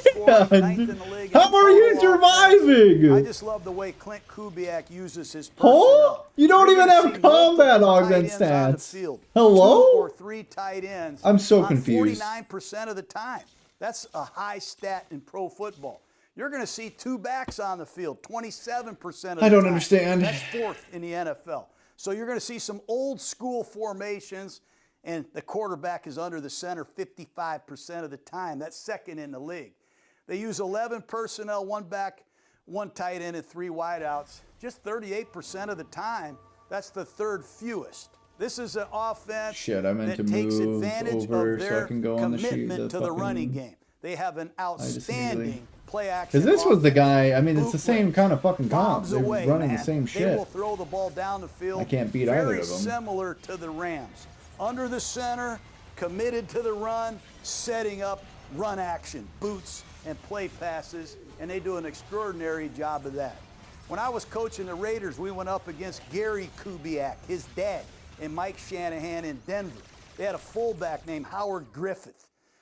Used to piss me off. The only one I'm winning this is with a 3-star COU, and I'm pretty sure I can. There's a lot of the same plays I saw then that I'm seeing now with a lot of Clint Kubiak twists. It's a real cool smorgasbord of offense. One thing about Seattle's offense is they have to eliminate negative yardage running plays. They're number 1 in the league in stuffs. 24% of their runs are for 0 or negative yardage. And a lot of that has to do with a new system. They're emphasizing who needs a 3-star 5 cost when you can get 3-star 7 costs? You know what I'm saying? And when you use multiple, the thing is, I'm pretty sure even if he gets 3-starred, I'm pretty sure he still loses. You get a base defense, and you get some loaded boxes. Okay, I like that too. I like that too. That's pretty dope. To a lot of the negative yardage runs. Hello, perhaps that's why they went out and traded for Rashid Shaheed of the New Orleans Saints. You want to gang up on us? You want to come in here and stop the run? We will throw it over your freaking head. Because Rashid Shaheed, if you know anything about him, he has a 15.0 career yards per catch. He has 10 of his 12 touchdowns that have gone for over 30 yards. We all know he's a great returner, but what a serious threat he is on the field. You better be careful because Darnold's a great deep ball passer, and they just acquired one of the top deep ball receivers. Much like Matt Stafford, you're going to see Sam Darnold heavily involved at the line of scrimmage. You're going to hear him saying, kill, kill, kill, kill, or alert, alert, alert. They'll call 2 plays at a time. The first play, if it's good, they're going to say, we're good, we're running that play. If it's not a good look, kill, kill, kill, we'll run the other way, away from the overload or the pressure. They do a great job of not wasting plays, but Darnold slowly but surely is becoming a master of Clint Kubiak's world of offense. Sam has had to react to a lot of different systems. You're just now starting to see him settle in under Kubiak, and it has been awesome to watch. This is an excellent red zone offense. They continue to run the ball inside the 20, and they have some great passes where their great receiver, Jackson Smith and Jigba, can really hurt you with post patterns and double moves. The cool thing about this game is seeing this red zone offense with some specialized plays that only exist in the red Time to area beat some on a weekly ass. basis. Kubiak comes up with plays the defense hasn't seen that attack the specific coverage that they're going against. And they're going up against this Ram defense who's second in the league in red zone defense. They've only allowed a touchdown on 39%. Why does it look like I'm losing? So it's Surely I strength versus won't, strength. but When you get down into the red area, don't forget like, that. why is this When they even get into close? third and 1, even on the goal line, they'll put A.J. Barner, their tight end, in at quarterback and run what play? The tush what? Push. They had a false start on the goal line the other day. I was kind of happy because now maybe we'll get rid of that freaking play because everybody seems to be going offsides on it anyhow. But anyways, in short yardage and goal line, remember you're going to be seeing 88 Barner, who plays tight end, getting underneath the center to run the tush push. You'll see several no-back sets. Kubiak and his dad, Gary Kubiak, have always had a great package of plays with no Great backs. package, I tell and as you. I said earlier, the deep ball is a strength of Sam Darnold's, and the deep ball design is a strength of Kubiak's. And they really work well together, trying to get Jackson Smith and Jigba down the field on double moves. And with the addition of Shaheed, that'll only be a little bit more dangerous and exciting. Lastly, the thing that most excites me is Jackson Smith and Jigba. Surprisingly his weak route for tree. such a lot of guys strong route tree is character. a I mean, he bubble should be screen, able to or it's a 1v9, quick screen, but he can't. or it's a one-step slant. This guy in Jigba, he runs every route you can possibly dream up. It's awesome to see him at the extra receiver Monolith away does, from like the trips. 5-star I see one him they're in the supposed slot. to, but I see him on the strong side. They even put him in the backfield to run routes as if he's a halfback. He's incredibly gifted as a route runner. He has great stamina. His ability against press coverage to get some releases, some of his best work, he didn't even get the ball thrown to him. He had a release against the Washington Commanders. I'm still speechless. I can't believe what he did. I mean, when he's an outside receiver, I see him run what I call a shake route. He runs a 7-step route. He breaks off his outside foot. He takes it 3 to the post, breaks off his inside foot, Who and he wants breaks it? it to I the don't corner even know route. that it He runs matters. 2 shake routes against Jacksonville It that always are matters. textbook. Then against Jacksonville, he runs straight down the corner. He steps on his toes. He sticks them to the outside. He runs a post. Touchdown, Seahawks. He'll come off the ball and he'll run a speed out at 10 to 12 yards. And then he'll come off the ball and he'll show the speed out, and he runs the double move for another big payday. But routes that start off looking exactly the same that are different. If you press him in man coverage, Darnold will hand signal him, and he'll just run a simple fly route, and the ball will be thrown perfectly 3 yards from the sideline, and he has 50-50 ability to go get it. I've seen him run hook routes, 12-yard hook routes. He might spray his release a little bit to That's the outside, more like it. push it up to 12, burst and turn. And after about 3 or I guess 4 he's just weeks, he struggling runs that against the tanks. same exact vertical He's a step, giant slayer or burst, something, I don't know. turn, and now he'll run the double move. What are these for a guys big looking payday. for? He's a great Yasuo, double 3 move star. man off of the hook or He's not off looking of the for out. anything. When they put him on the weak side, they cut his split, and they run a lot of bootlegs. They fake it right at him, and the quarterback comes out the other way, and he runs what I call an over route. 10 to 12 yards deep on top of linebackers. He's caught a few of those. Should I And get then rid against of him and Washington, put you in he makes instead? it look exactly like it's an over route, Put but he in takes 3 it to the Jaces near hash, instead. and he runs a pylon. I I call could. this a stash route. He runs as fast as he can to the near hash, and he takes it to the back pylon. A huge, beautiful route to watch.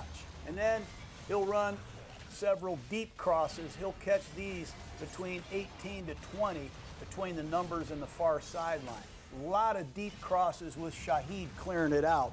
Those are 3 big routes coming from the weak side. So when they put him in a tight split, he loves to come up and run corner routes. He'll push this up to 10 to 12 yards, break off his inside foot, and he'll set that thing nice and high. And then against Arizona last week, he pushes it up. He acts like he's running to the corner, but I didn't even realize that I literally just have 3-star It's everybody. another touchdown for the Pretty much. Seattle Seahawks. Lastly, believe it or not, they'll put him in here as a running back. They might motion him in here to an offset position. He'll arc his release, and he'll run a choice route. He can sit versus zone. He can break in or out versus man. If he And sold his then, entire board and after went he's for run a couple Yasuo, he of could those, actually legitimately he'll beat fake me. the choice route and take off down the far sideline for Yasuo just another insta-kills everything. double It's move, stupid big as fuck. payday. A lot of routes that start off looking the same that are completely different. From the weak side, the strong side, in the slot, and in the backfield. Hey, even when you have a want to try to guardian, but oh stop well. Jackson Smith and Jigba, well, it all starts with where the hell is he? Okay, let's get to know this Rams defense. And everybody around out there, I think, needs to know one thing. Les Snead, the general manager, Chris Shula, the defensive coordinator, have done as good a job as anybody in football. This is the lowest paid salary cap defense in the league, and they're playing their ass off. They're only giving up 17 points a game. They're second in the league. I'm scared. in He's actually really close to defense. Deja. 11th in He only needs one more. against the run. Oh, This God. is a physical crowd, man, that can do a lot of things well. They limit the big plays. This is another high-effort, very physical defense. Very I think he similar has it, and to he's just Seattle. holding I just said and waiting. Seattle's defense is Oh, great. he sold the Yasuos. These guys have He's smart. only given up I just 9 yards per play. That's You 6. fucking troll. 3.9 yards per rush. That's 6. I'm And trolling. only 6.6 yards per passing attempt. That is 7. So they're really flourishing in all areas. This is the number 2 overall third down defense. They have an excellent pass rush. They have a very good disguise. Wait, he went back package on to- the back end. and Oh, a he lot found of Shio Yu. athleticism, Oh, or and whatever. they bring it Oh, down shit. when you catch the ball. Oh, They boy. limit the I yards think I after lose the now. catch. They got jam fronts. They have the overload with the double trouble, double A's. They sprinkle in just enough blitz to drive us offensive guys crazy and to get one-on-ones for their best rushers. One of the things that's really interesting is the Rams play one linebacker off the ball more than any team in the league. Almost like a saw dog look, where you got your 2 tackles over the guards, Wow. your 2 defensive ends are over the tackle.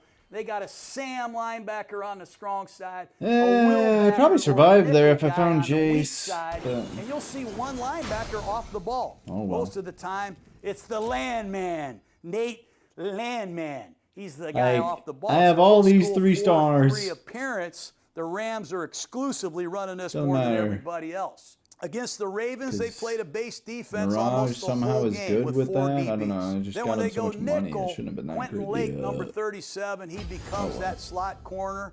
Not many guys are better than Quentin Lake. All right, one they play more. a base defense. They play a nickel defense with Quentin play Lake. one and then more they have and a head on nice out for the dime day. package with 6 DBs. They bring in number 2, Jalen McCullough, as a linebacker type that can really help against tight ends and good receiving backs. I think the pass rush of the Rams has been really good, but I think it has to wake up. They were awful quiet in San Francisco last week. I think they only hit the quarterback one time, and that was Quentin Lake.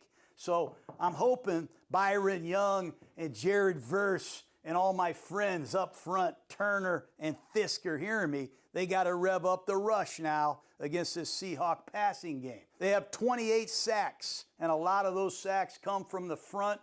Verse, last year's Rookie of the Year, has 4, and Byron Young, former Volunteer, he's got 9 sacks. He has a hell of a motor. Young wears number 0. Verse wears number 8. They can ruin this game for Seattle.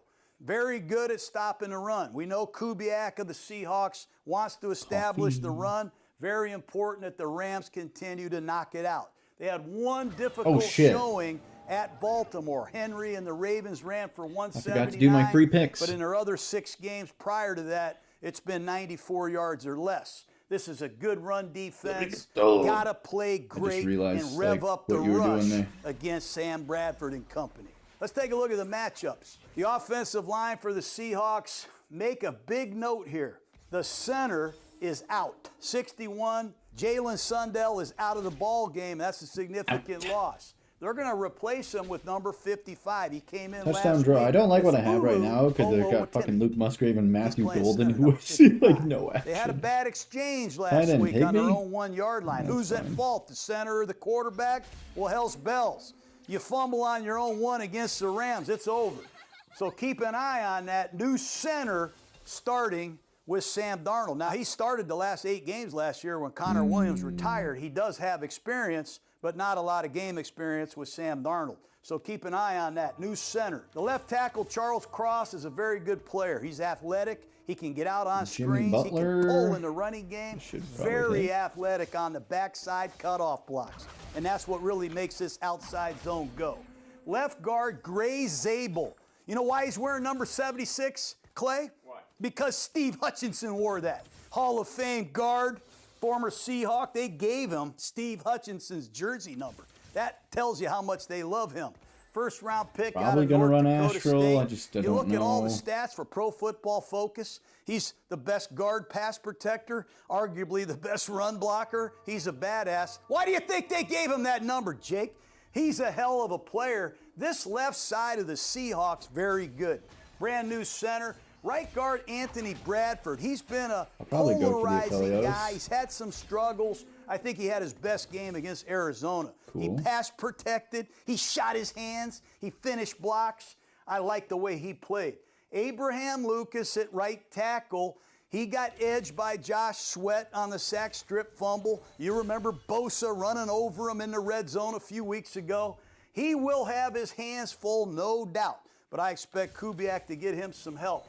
The D-line of this LA Ram outfit, Byron Young, he's the guy that gets all the ink, rightfully so. 45 tackles, 9 sacks. He can rush on either side. Some of his sack production is just sheer effort. Chasing guys down. He's a hell of a player. I love Jared Verse, the old Seminole. Oh, I miss him down here in Tallahassee. When he hits you, he knocks the shit right out of you. I mean, he is a Literally. punishing football player. He's forced 3 fumbles this year. He has 34 pressures. That leads the LA Rams. He is a wrecking machine, man. And Kobe Turner, number 91, I think he's about to have a coming out party. I look for Kobe Turner to get matchups with Anthony Bradford. He is a hellraiser inside. What we're And going Puna to pick out Ford, today. Jamar he Chase over plays a lot of 93 critical yards. rundown No, Justin snaps Jefferson for the under Rams. over They 71. do have some good backups. Madunze They got over this under. guy, Murchison, 52. He comes in, gets a couple sacks. It helps when the Ravens blow a protection one DK time. Metcalf But they also over have 54. That seems Davis, free. number That's the 90. one You're like, who the hell's that guy? That one seems It legit. seems like since Aaron Donald left, you would think there would be a huge There's drop that off dark of flight. their If you interior wanted to go play. dark flight, but when we you watch could. Braden Fisk, number 55, you Got a little watch bit of dark Davis, you watch flight. Turner, they have some Not guys going to, though. that have really taken the torch I kinda from want to the 'cause I've Hall never of ran it, Famer, but- soon to be, and taken it personal. They play their ass off. It's just Running not back very for the smart, I Seahawks, suppose. Kenneth Walker is their leading rusher, but they use 2 backs. Walker has 539 yards, 4.5 yards a carry. He gets a lot of the single back stuff. He gets some better looks than Zach Charbonnet. Charbonnet is the goal line short yardage guy, only averaging 3.3 yards a carry, but he does lead the team with 6 rushing touchdowns. I think Charbonnet and Walker are just now getting a feel for this outside I think I zone. win this. I mean, you're Yeah, I running do. this outside zone. Everybody wants to Good bounce kitty. it outside. Sometimes She's you got to busted. cram it up in there.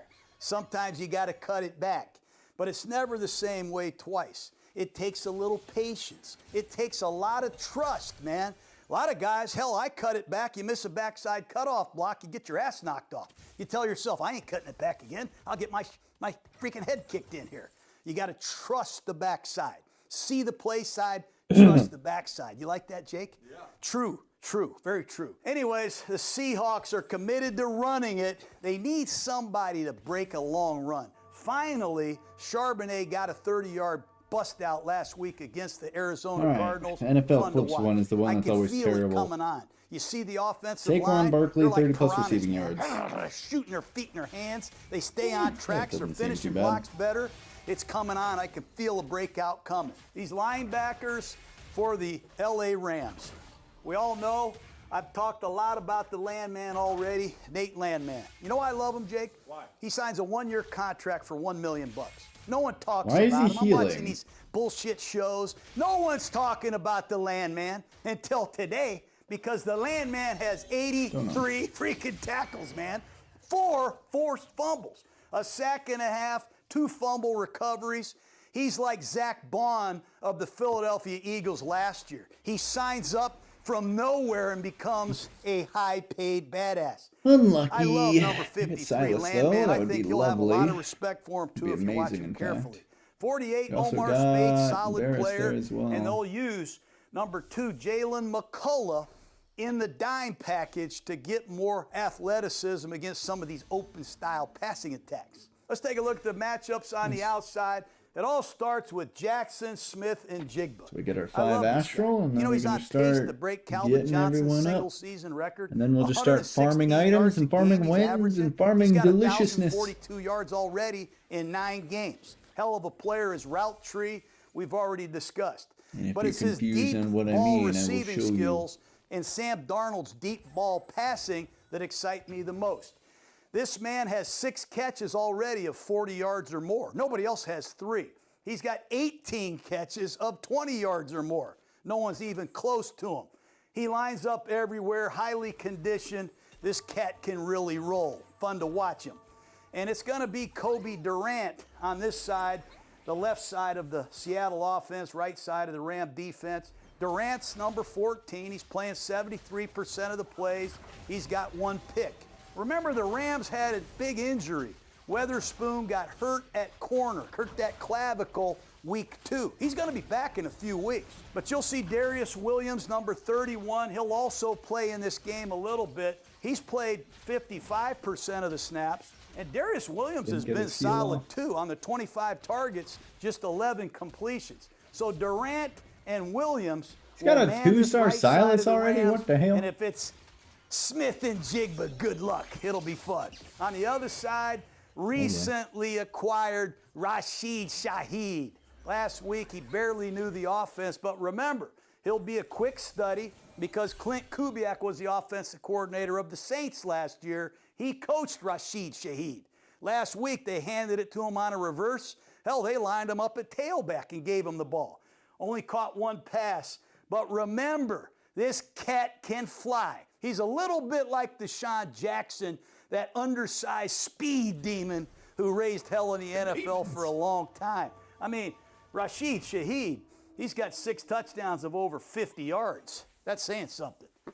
And over here, it's going to be Emmanuel Forbes, the former number 1 pick out of Mississippi State. I bet Brandon Walker's like, it's about time, Gruden. This guy has 2 picks. He had a beautiful tip pass to himself to end the 49ers last week. Beautiful interception. I love guys like this that can reinvent themselves. He was a washout. Cast one more time. Where was that going? He gets a new attitude. He gets a new system. He gets a new sense of confidence.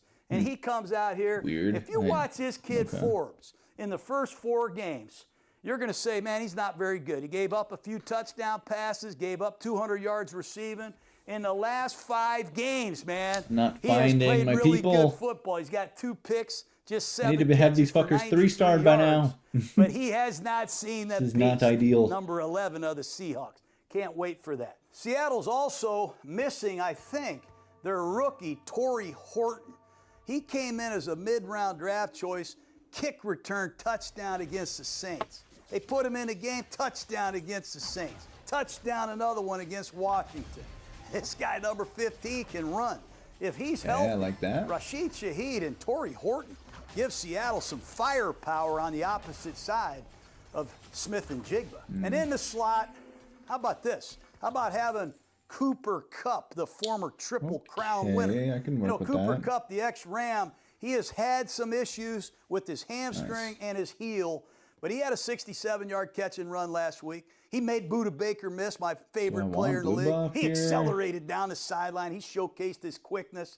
He's got 367 yards receiving. He can run choice routes, double moves. This guy's got some real good shit. Him and Smith and Jigba. Maybe I could get Coach Kubiak to send me some training reels. They also have another beast He's number 82. His name is Cody White. You know, Cody White comes in here and blocks linebackers. He will knock you on your ass. And then he comes in here on a play-action pass against Washington. He runs a corner route. He runs over Quan Martin for a 60-yard touchdown. Cody Parkey. They have a lot of good receivers is what I'm saying. Cody White, 82. He's from Michigan State. He's the real deal now. He's a good player. But it's Smith and Jigba. He's got quite a bit going That's the star for him. of this show.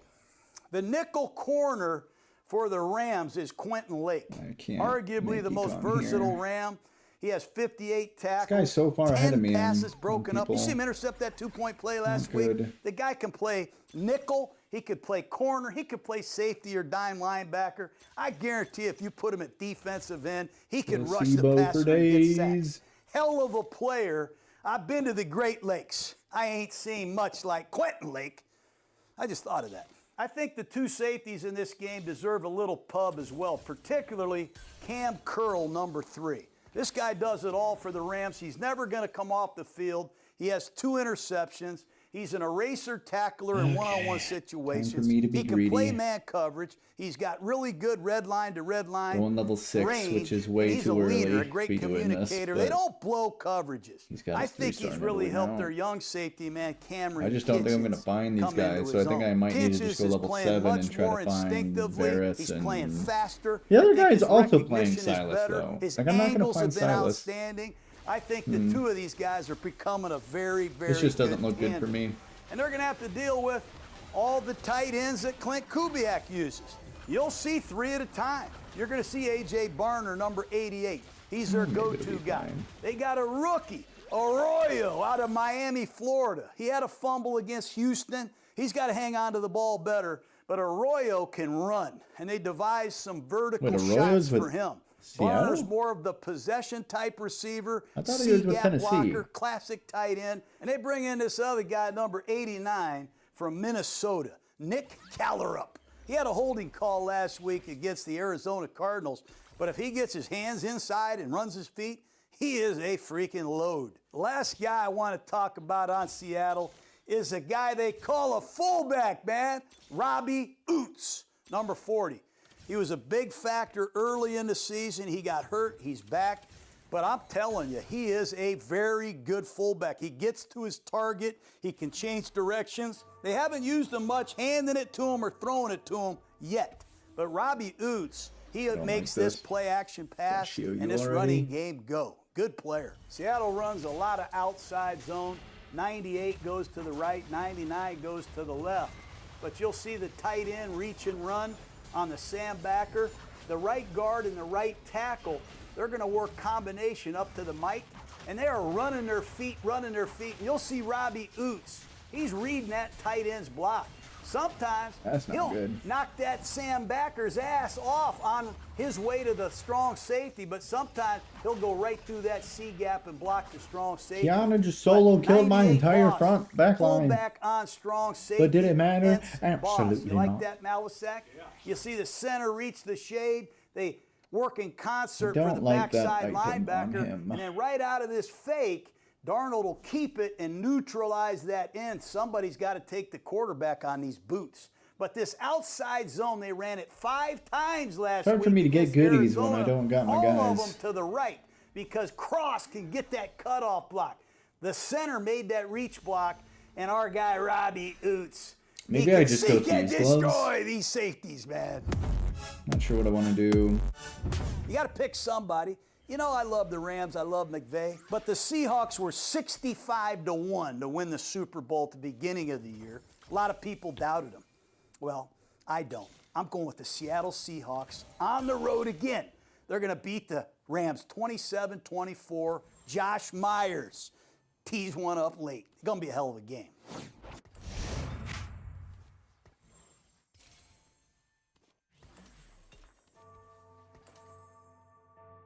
I'm down. Thank you, Mr. Gruden. Oh god, we're getting kicked. Guild. Oh, he's not actually playing Guild. He re-rolled it. Because that was the guy that had Warrior emblem, and now he has Guild emblem. That doesn't do him too well.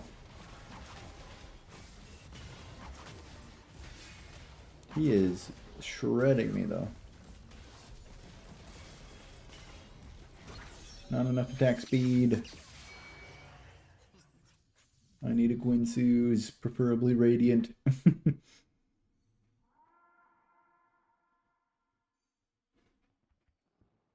Because that's the thing, with enough attack speed, Varus can literally stun lock your team. Which is busted.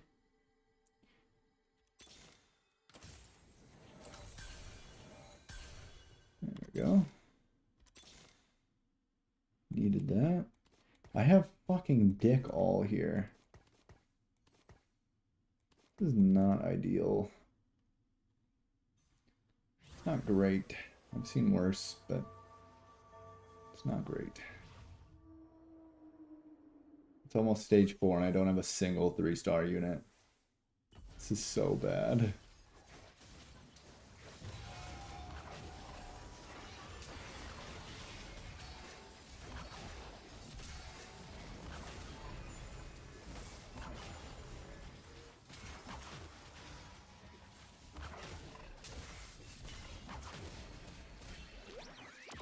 I won one? The fuck? The real question is, like, when do I go 7? Do I just find Nidalee and go 7? I don't know. Like, how have I not found Luxes?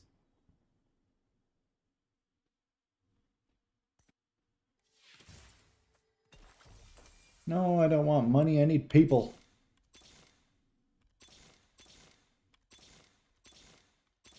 Great, I just rolled 17 gold to find nothing! I'm so happy for myself.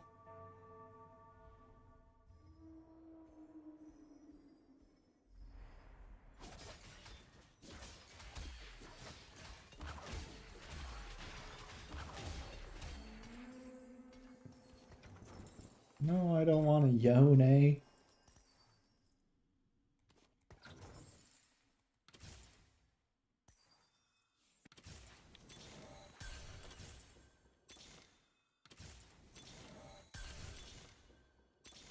We're hitting the wave. I'll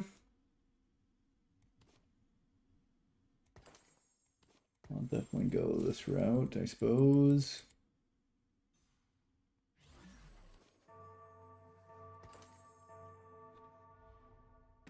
Ideally, we will hopefully turn this into a Guinsoo's so we can get rid of this Kraken and give that to Nidalee instead. We should actually be pretty strong here now. I need to put Varus in the middle as well. I keep kind of forgetting about that. He has a much easier time stunning everybody in the middle.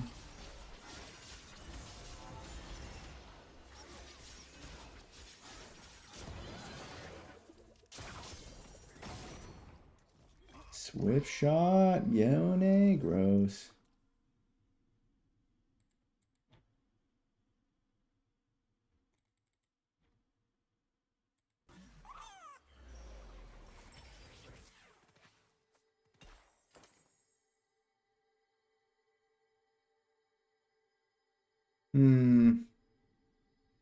Invested seems like a pretty damn good idea in my opinion.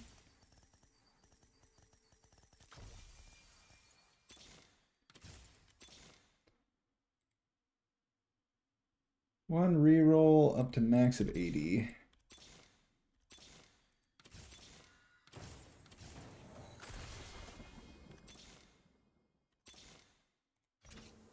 Okay, we'll go level 7 next round. And then we'll be able to start mega rerolling.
Why is there a bitch on me?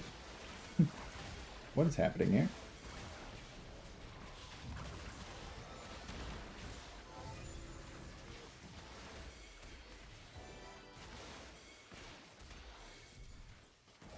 Nice. I had no business winning that fight. Especially with these items, I forgot to move them back to Silas. That's funny.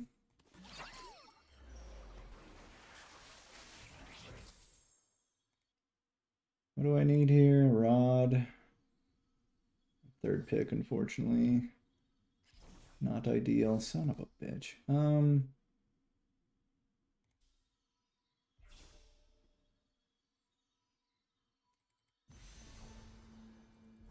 Oh my god.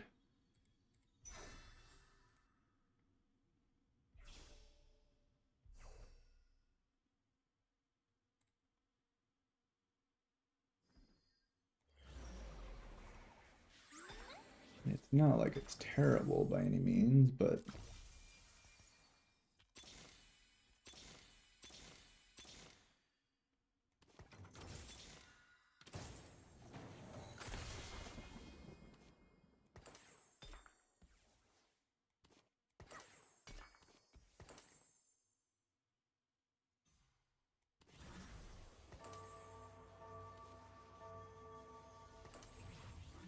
I don't know. We're just still chilling with it all.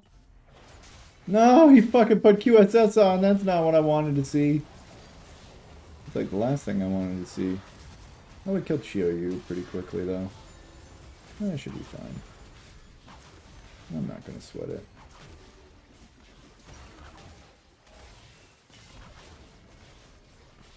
Why is this Jace so fucking tanky? What are you aiming at? Lux, what the fuck? You blow it! You absolute shitter!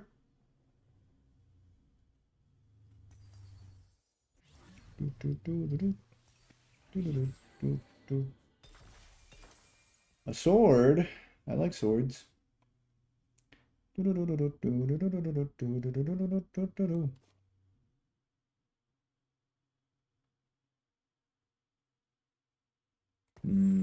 Not sure. What is the better play here, honestly?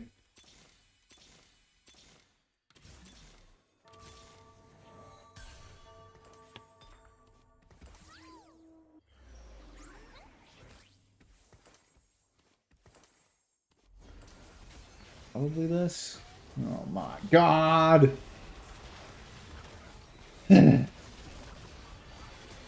Great, I'm getting assassinated. Lovely.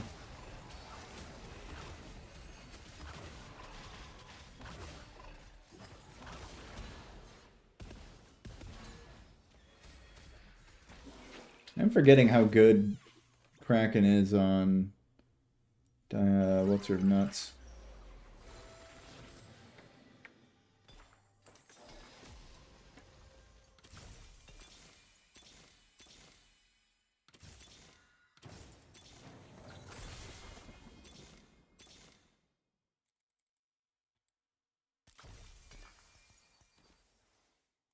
That's really funny.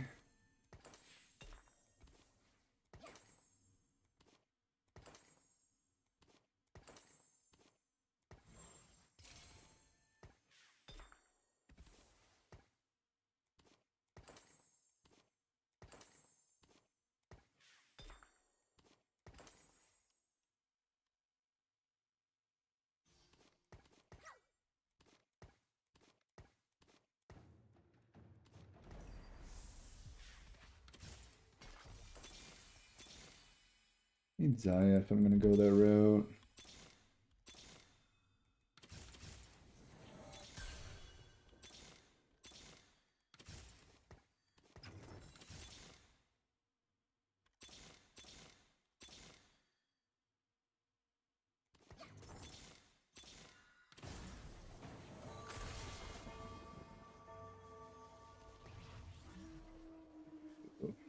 Might be a little troll. I do not like this positioning. This siphon's gonna fucking murder me! We're fine.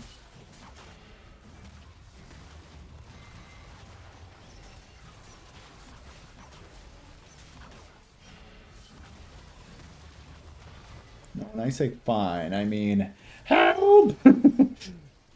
Pull your feathers back! Fucking titans now! Ugh.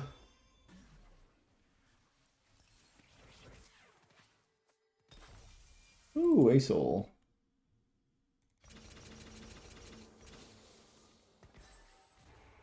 Now we're talking.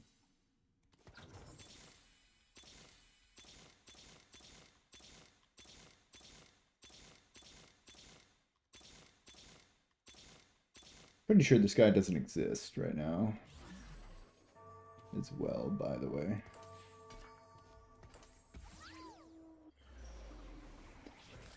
Surely we're fine, surely. I say as this fucking Nyla comes in here to clap my cheeks.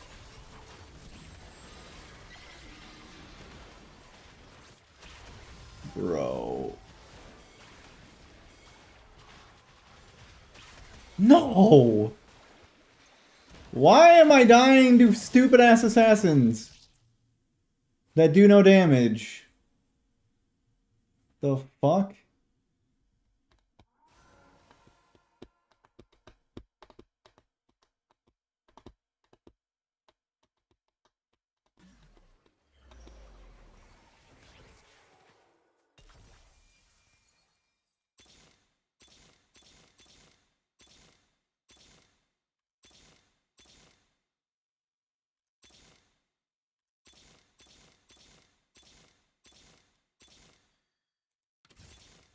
That just doesn't exist.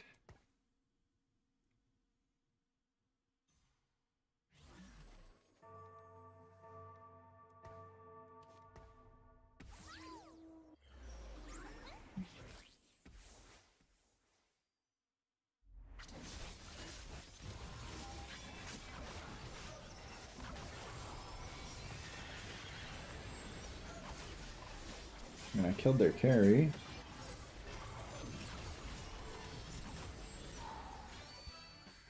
Not eighth, worth.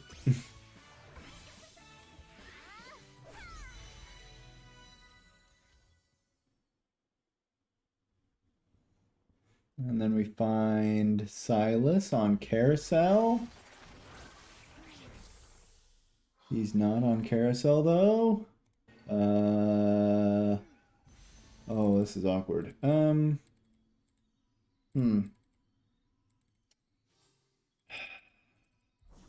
Yeah, we have to go this for Skarner, don't we? I think.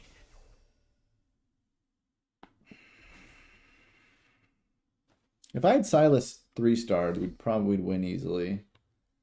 Because I have perfect items for him. I just can't roll with them, really.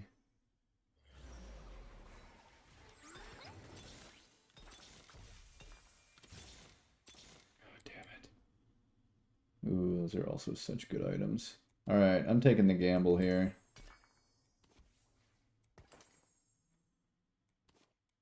I wouldn't call it a gamble, but some might.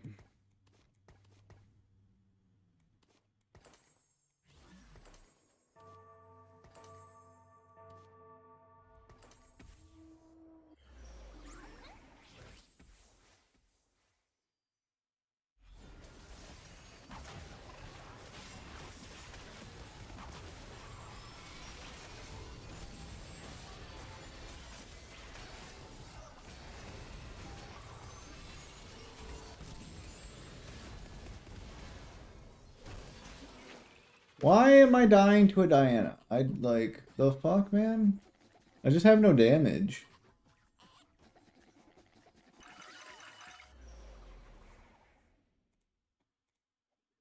I lost to the other dude that was running this shit.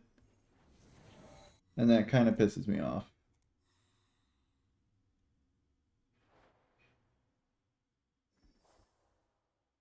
Because he didn't 3-star Lux. or him, and he's just winning with frontline bullshit. Not 3-starred either. Like, how are you ahead of me? I don't understand. Just because Lux is that strong?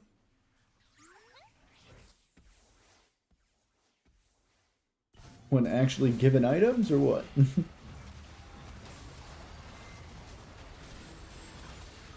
Guess so, because she just did like 1,000,000 damage right there.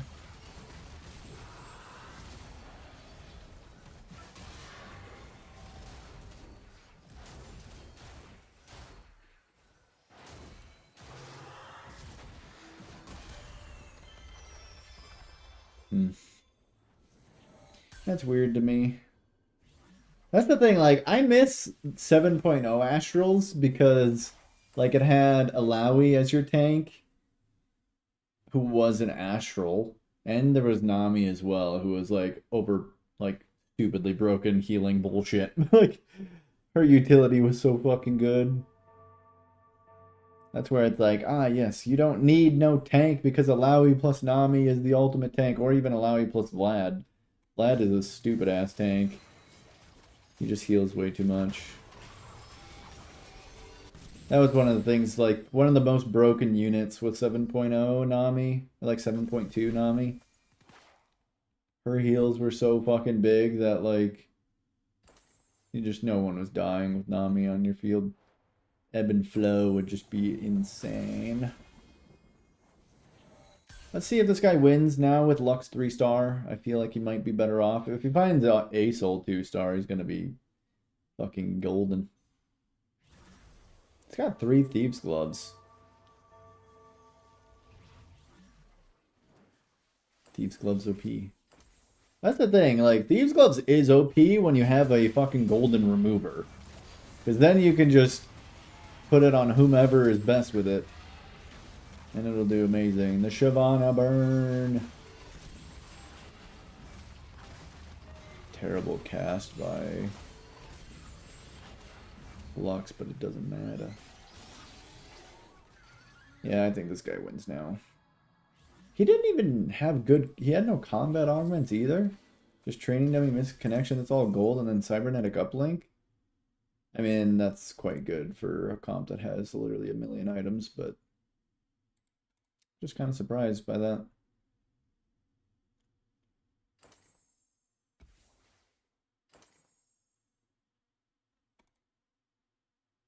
Quite surprised indeed.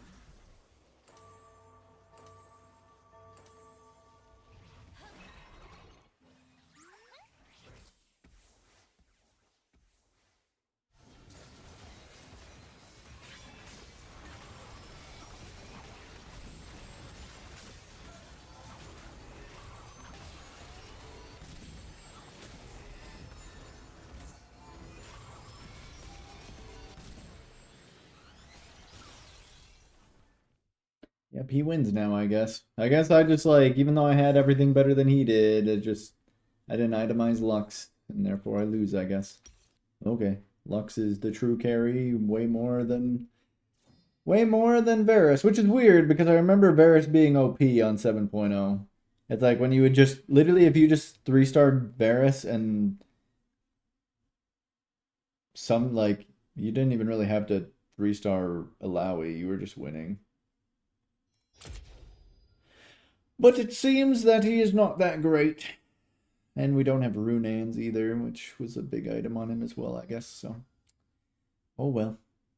But yeah, that's going to do it for me. I'm going to try to take a nap before going to work, and then I'll be off for 3 nights, so you can expect some speed runs during that time, more than likely. I'm also going to try to stream, probably all of Sunday, I'm going to try to stream and watch the football games live and stream that.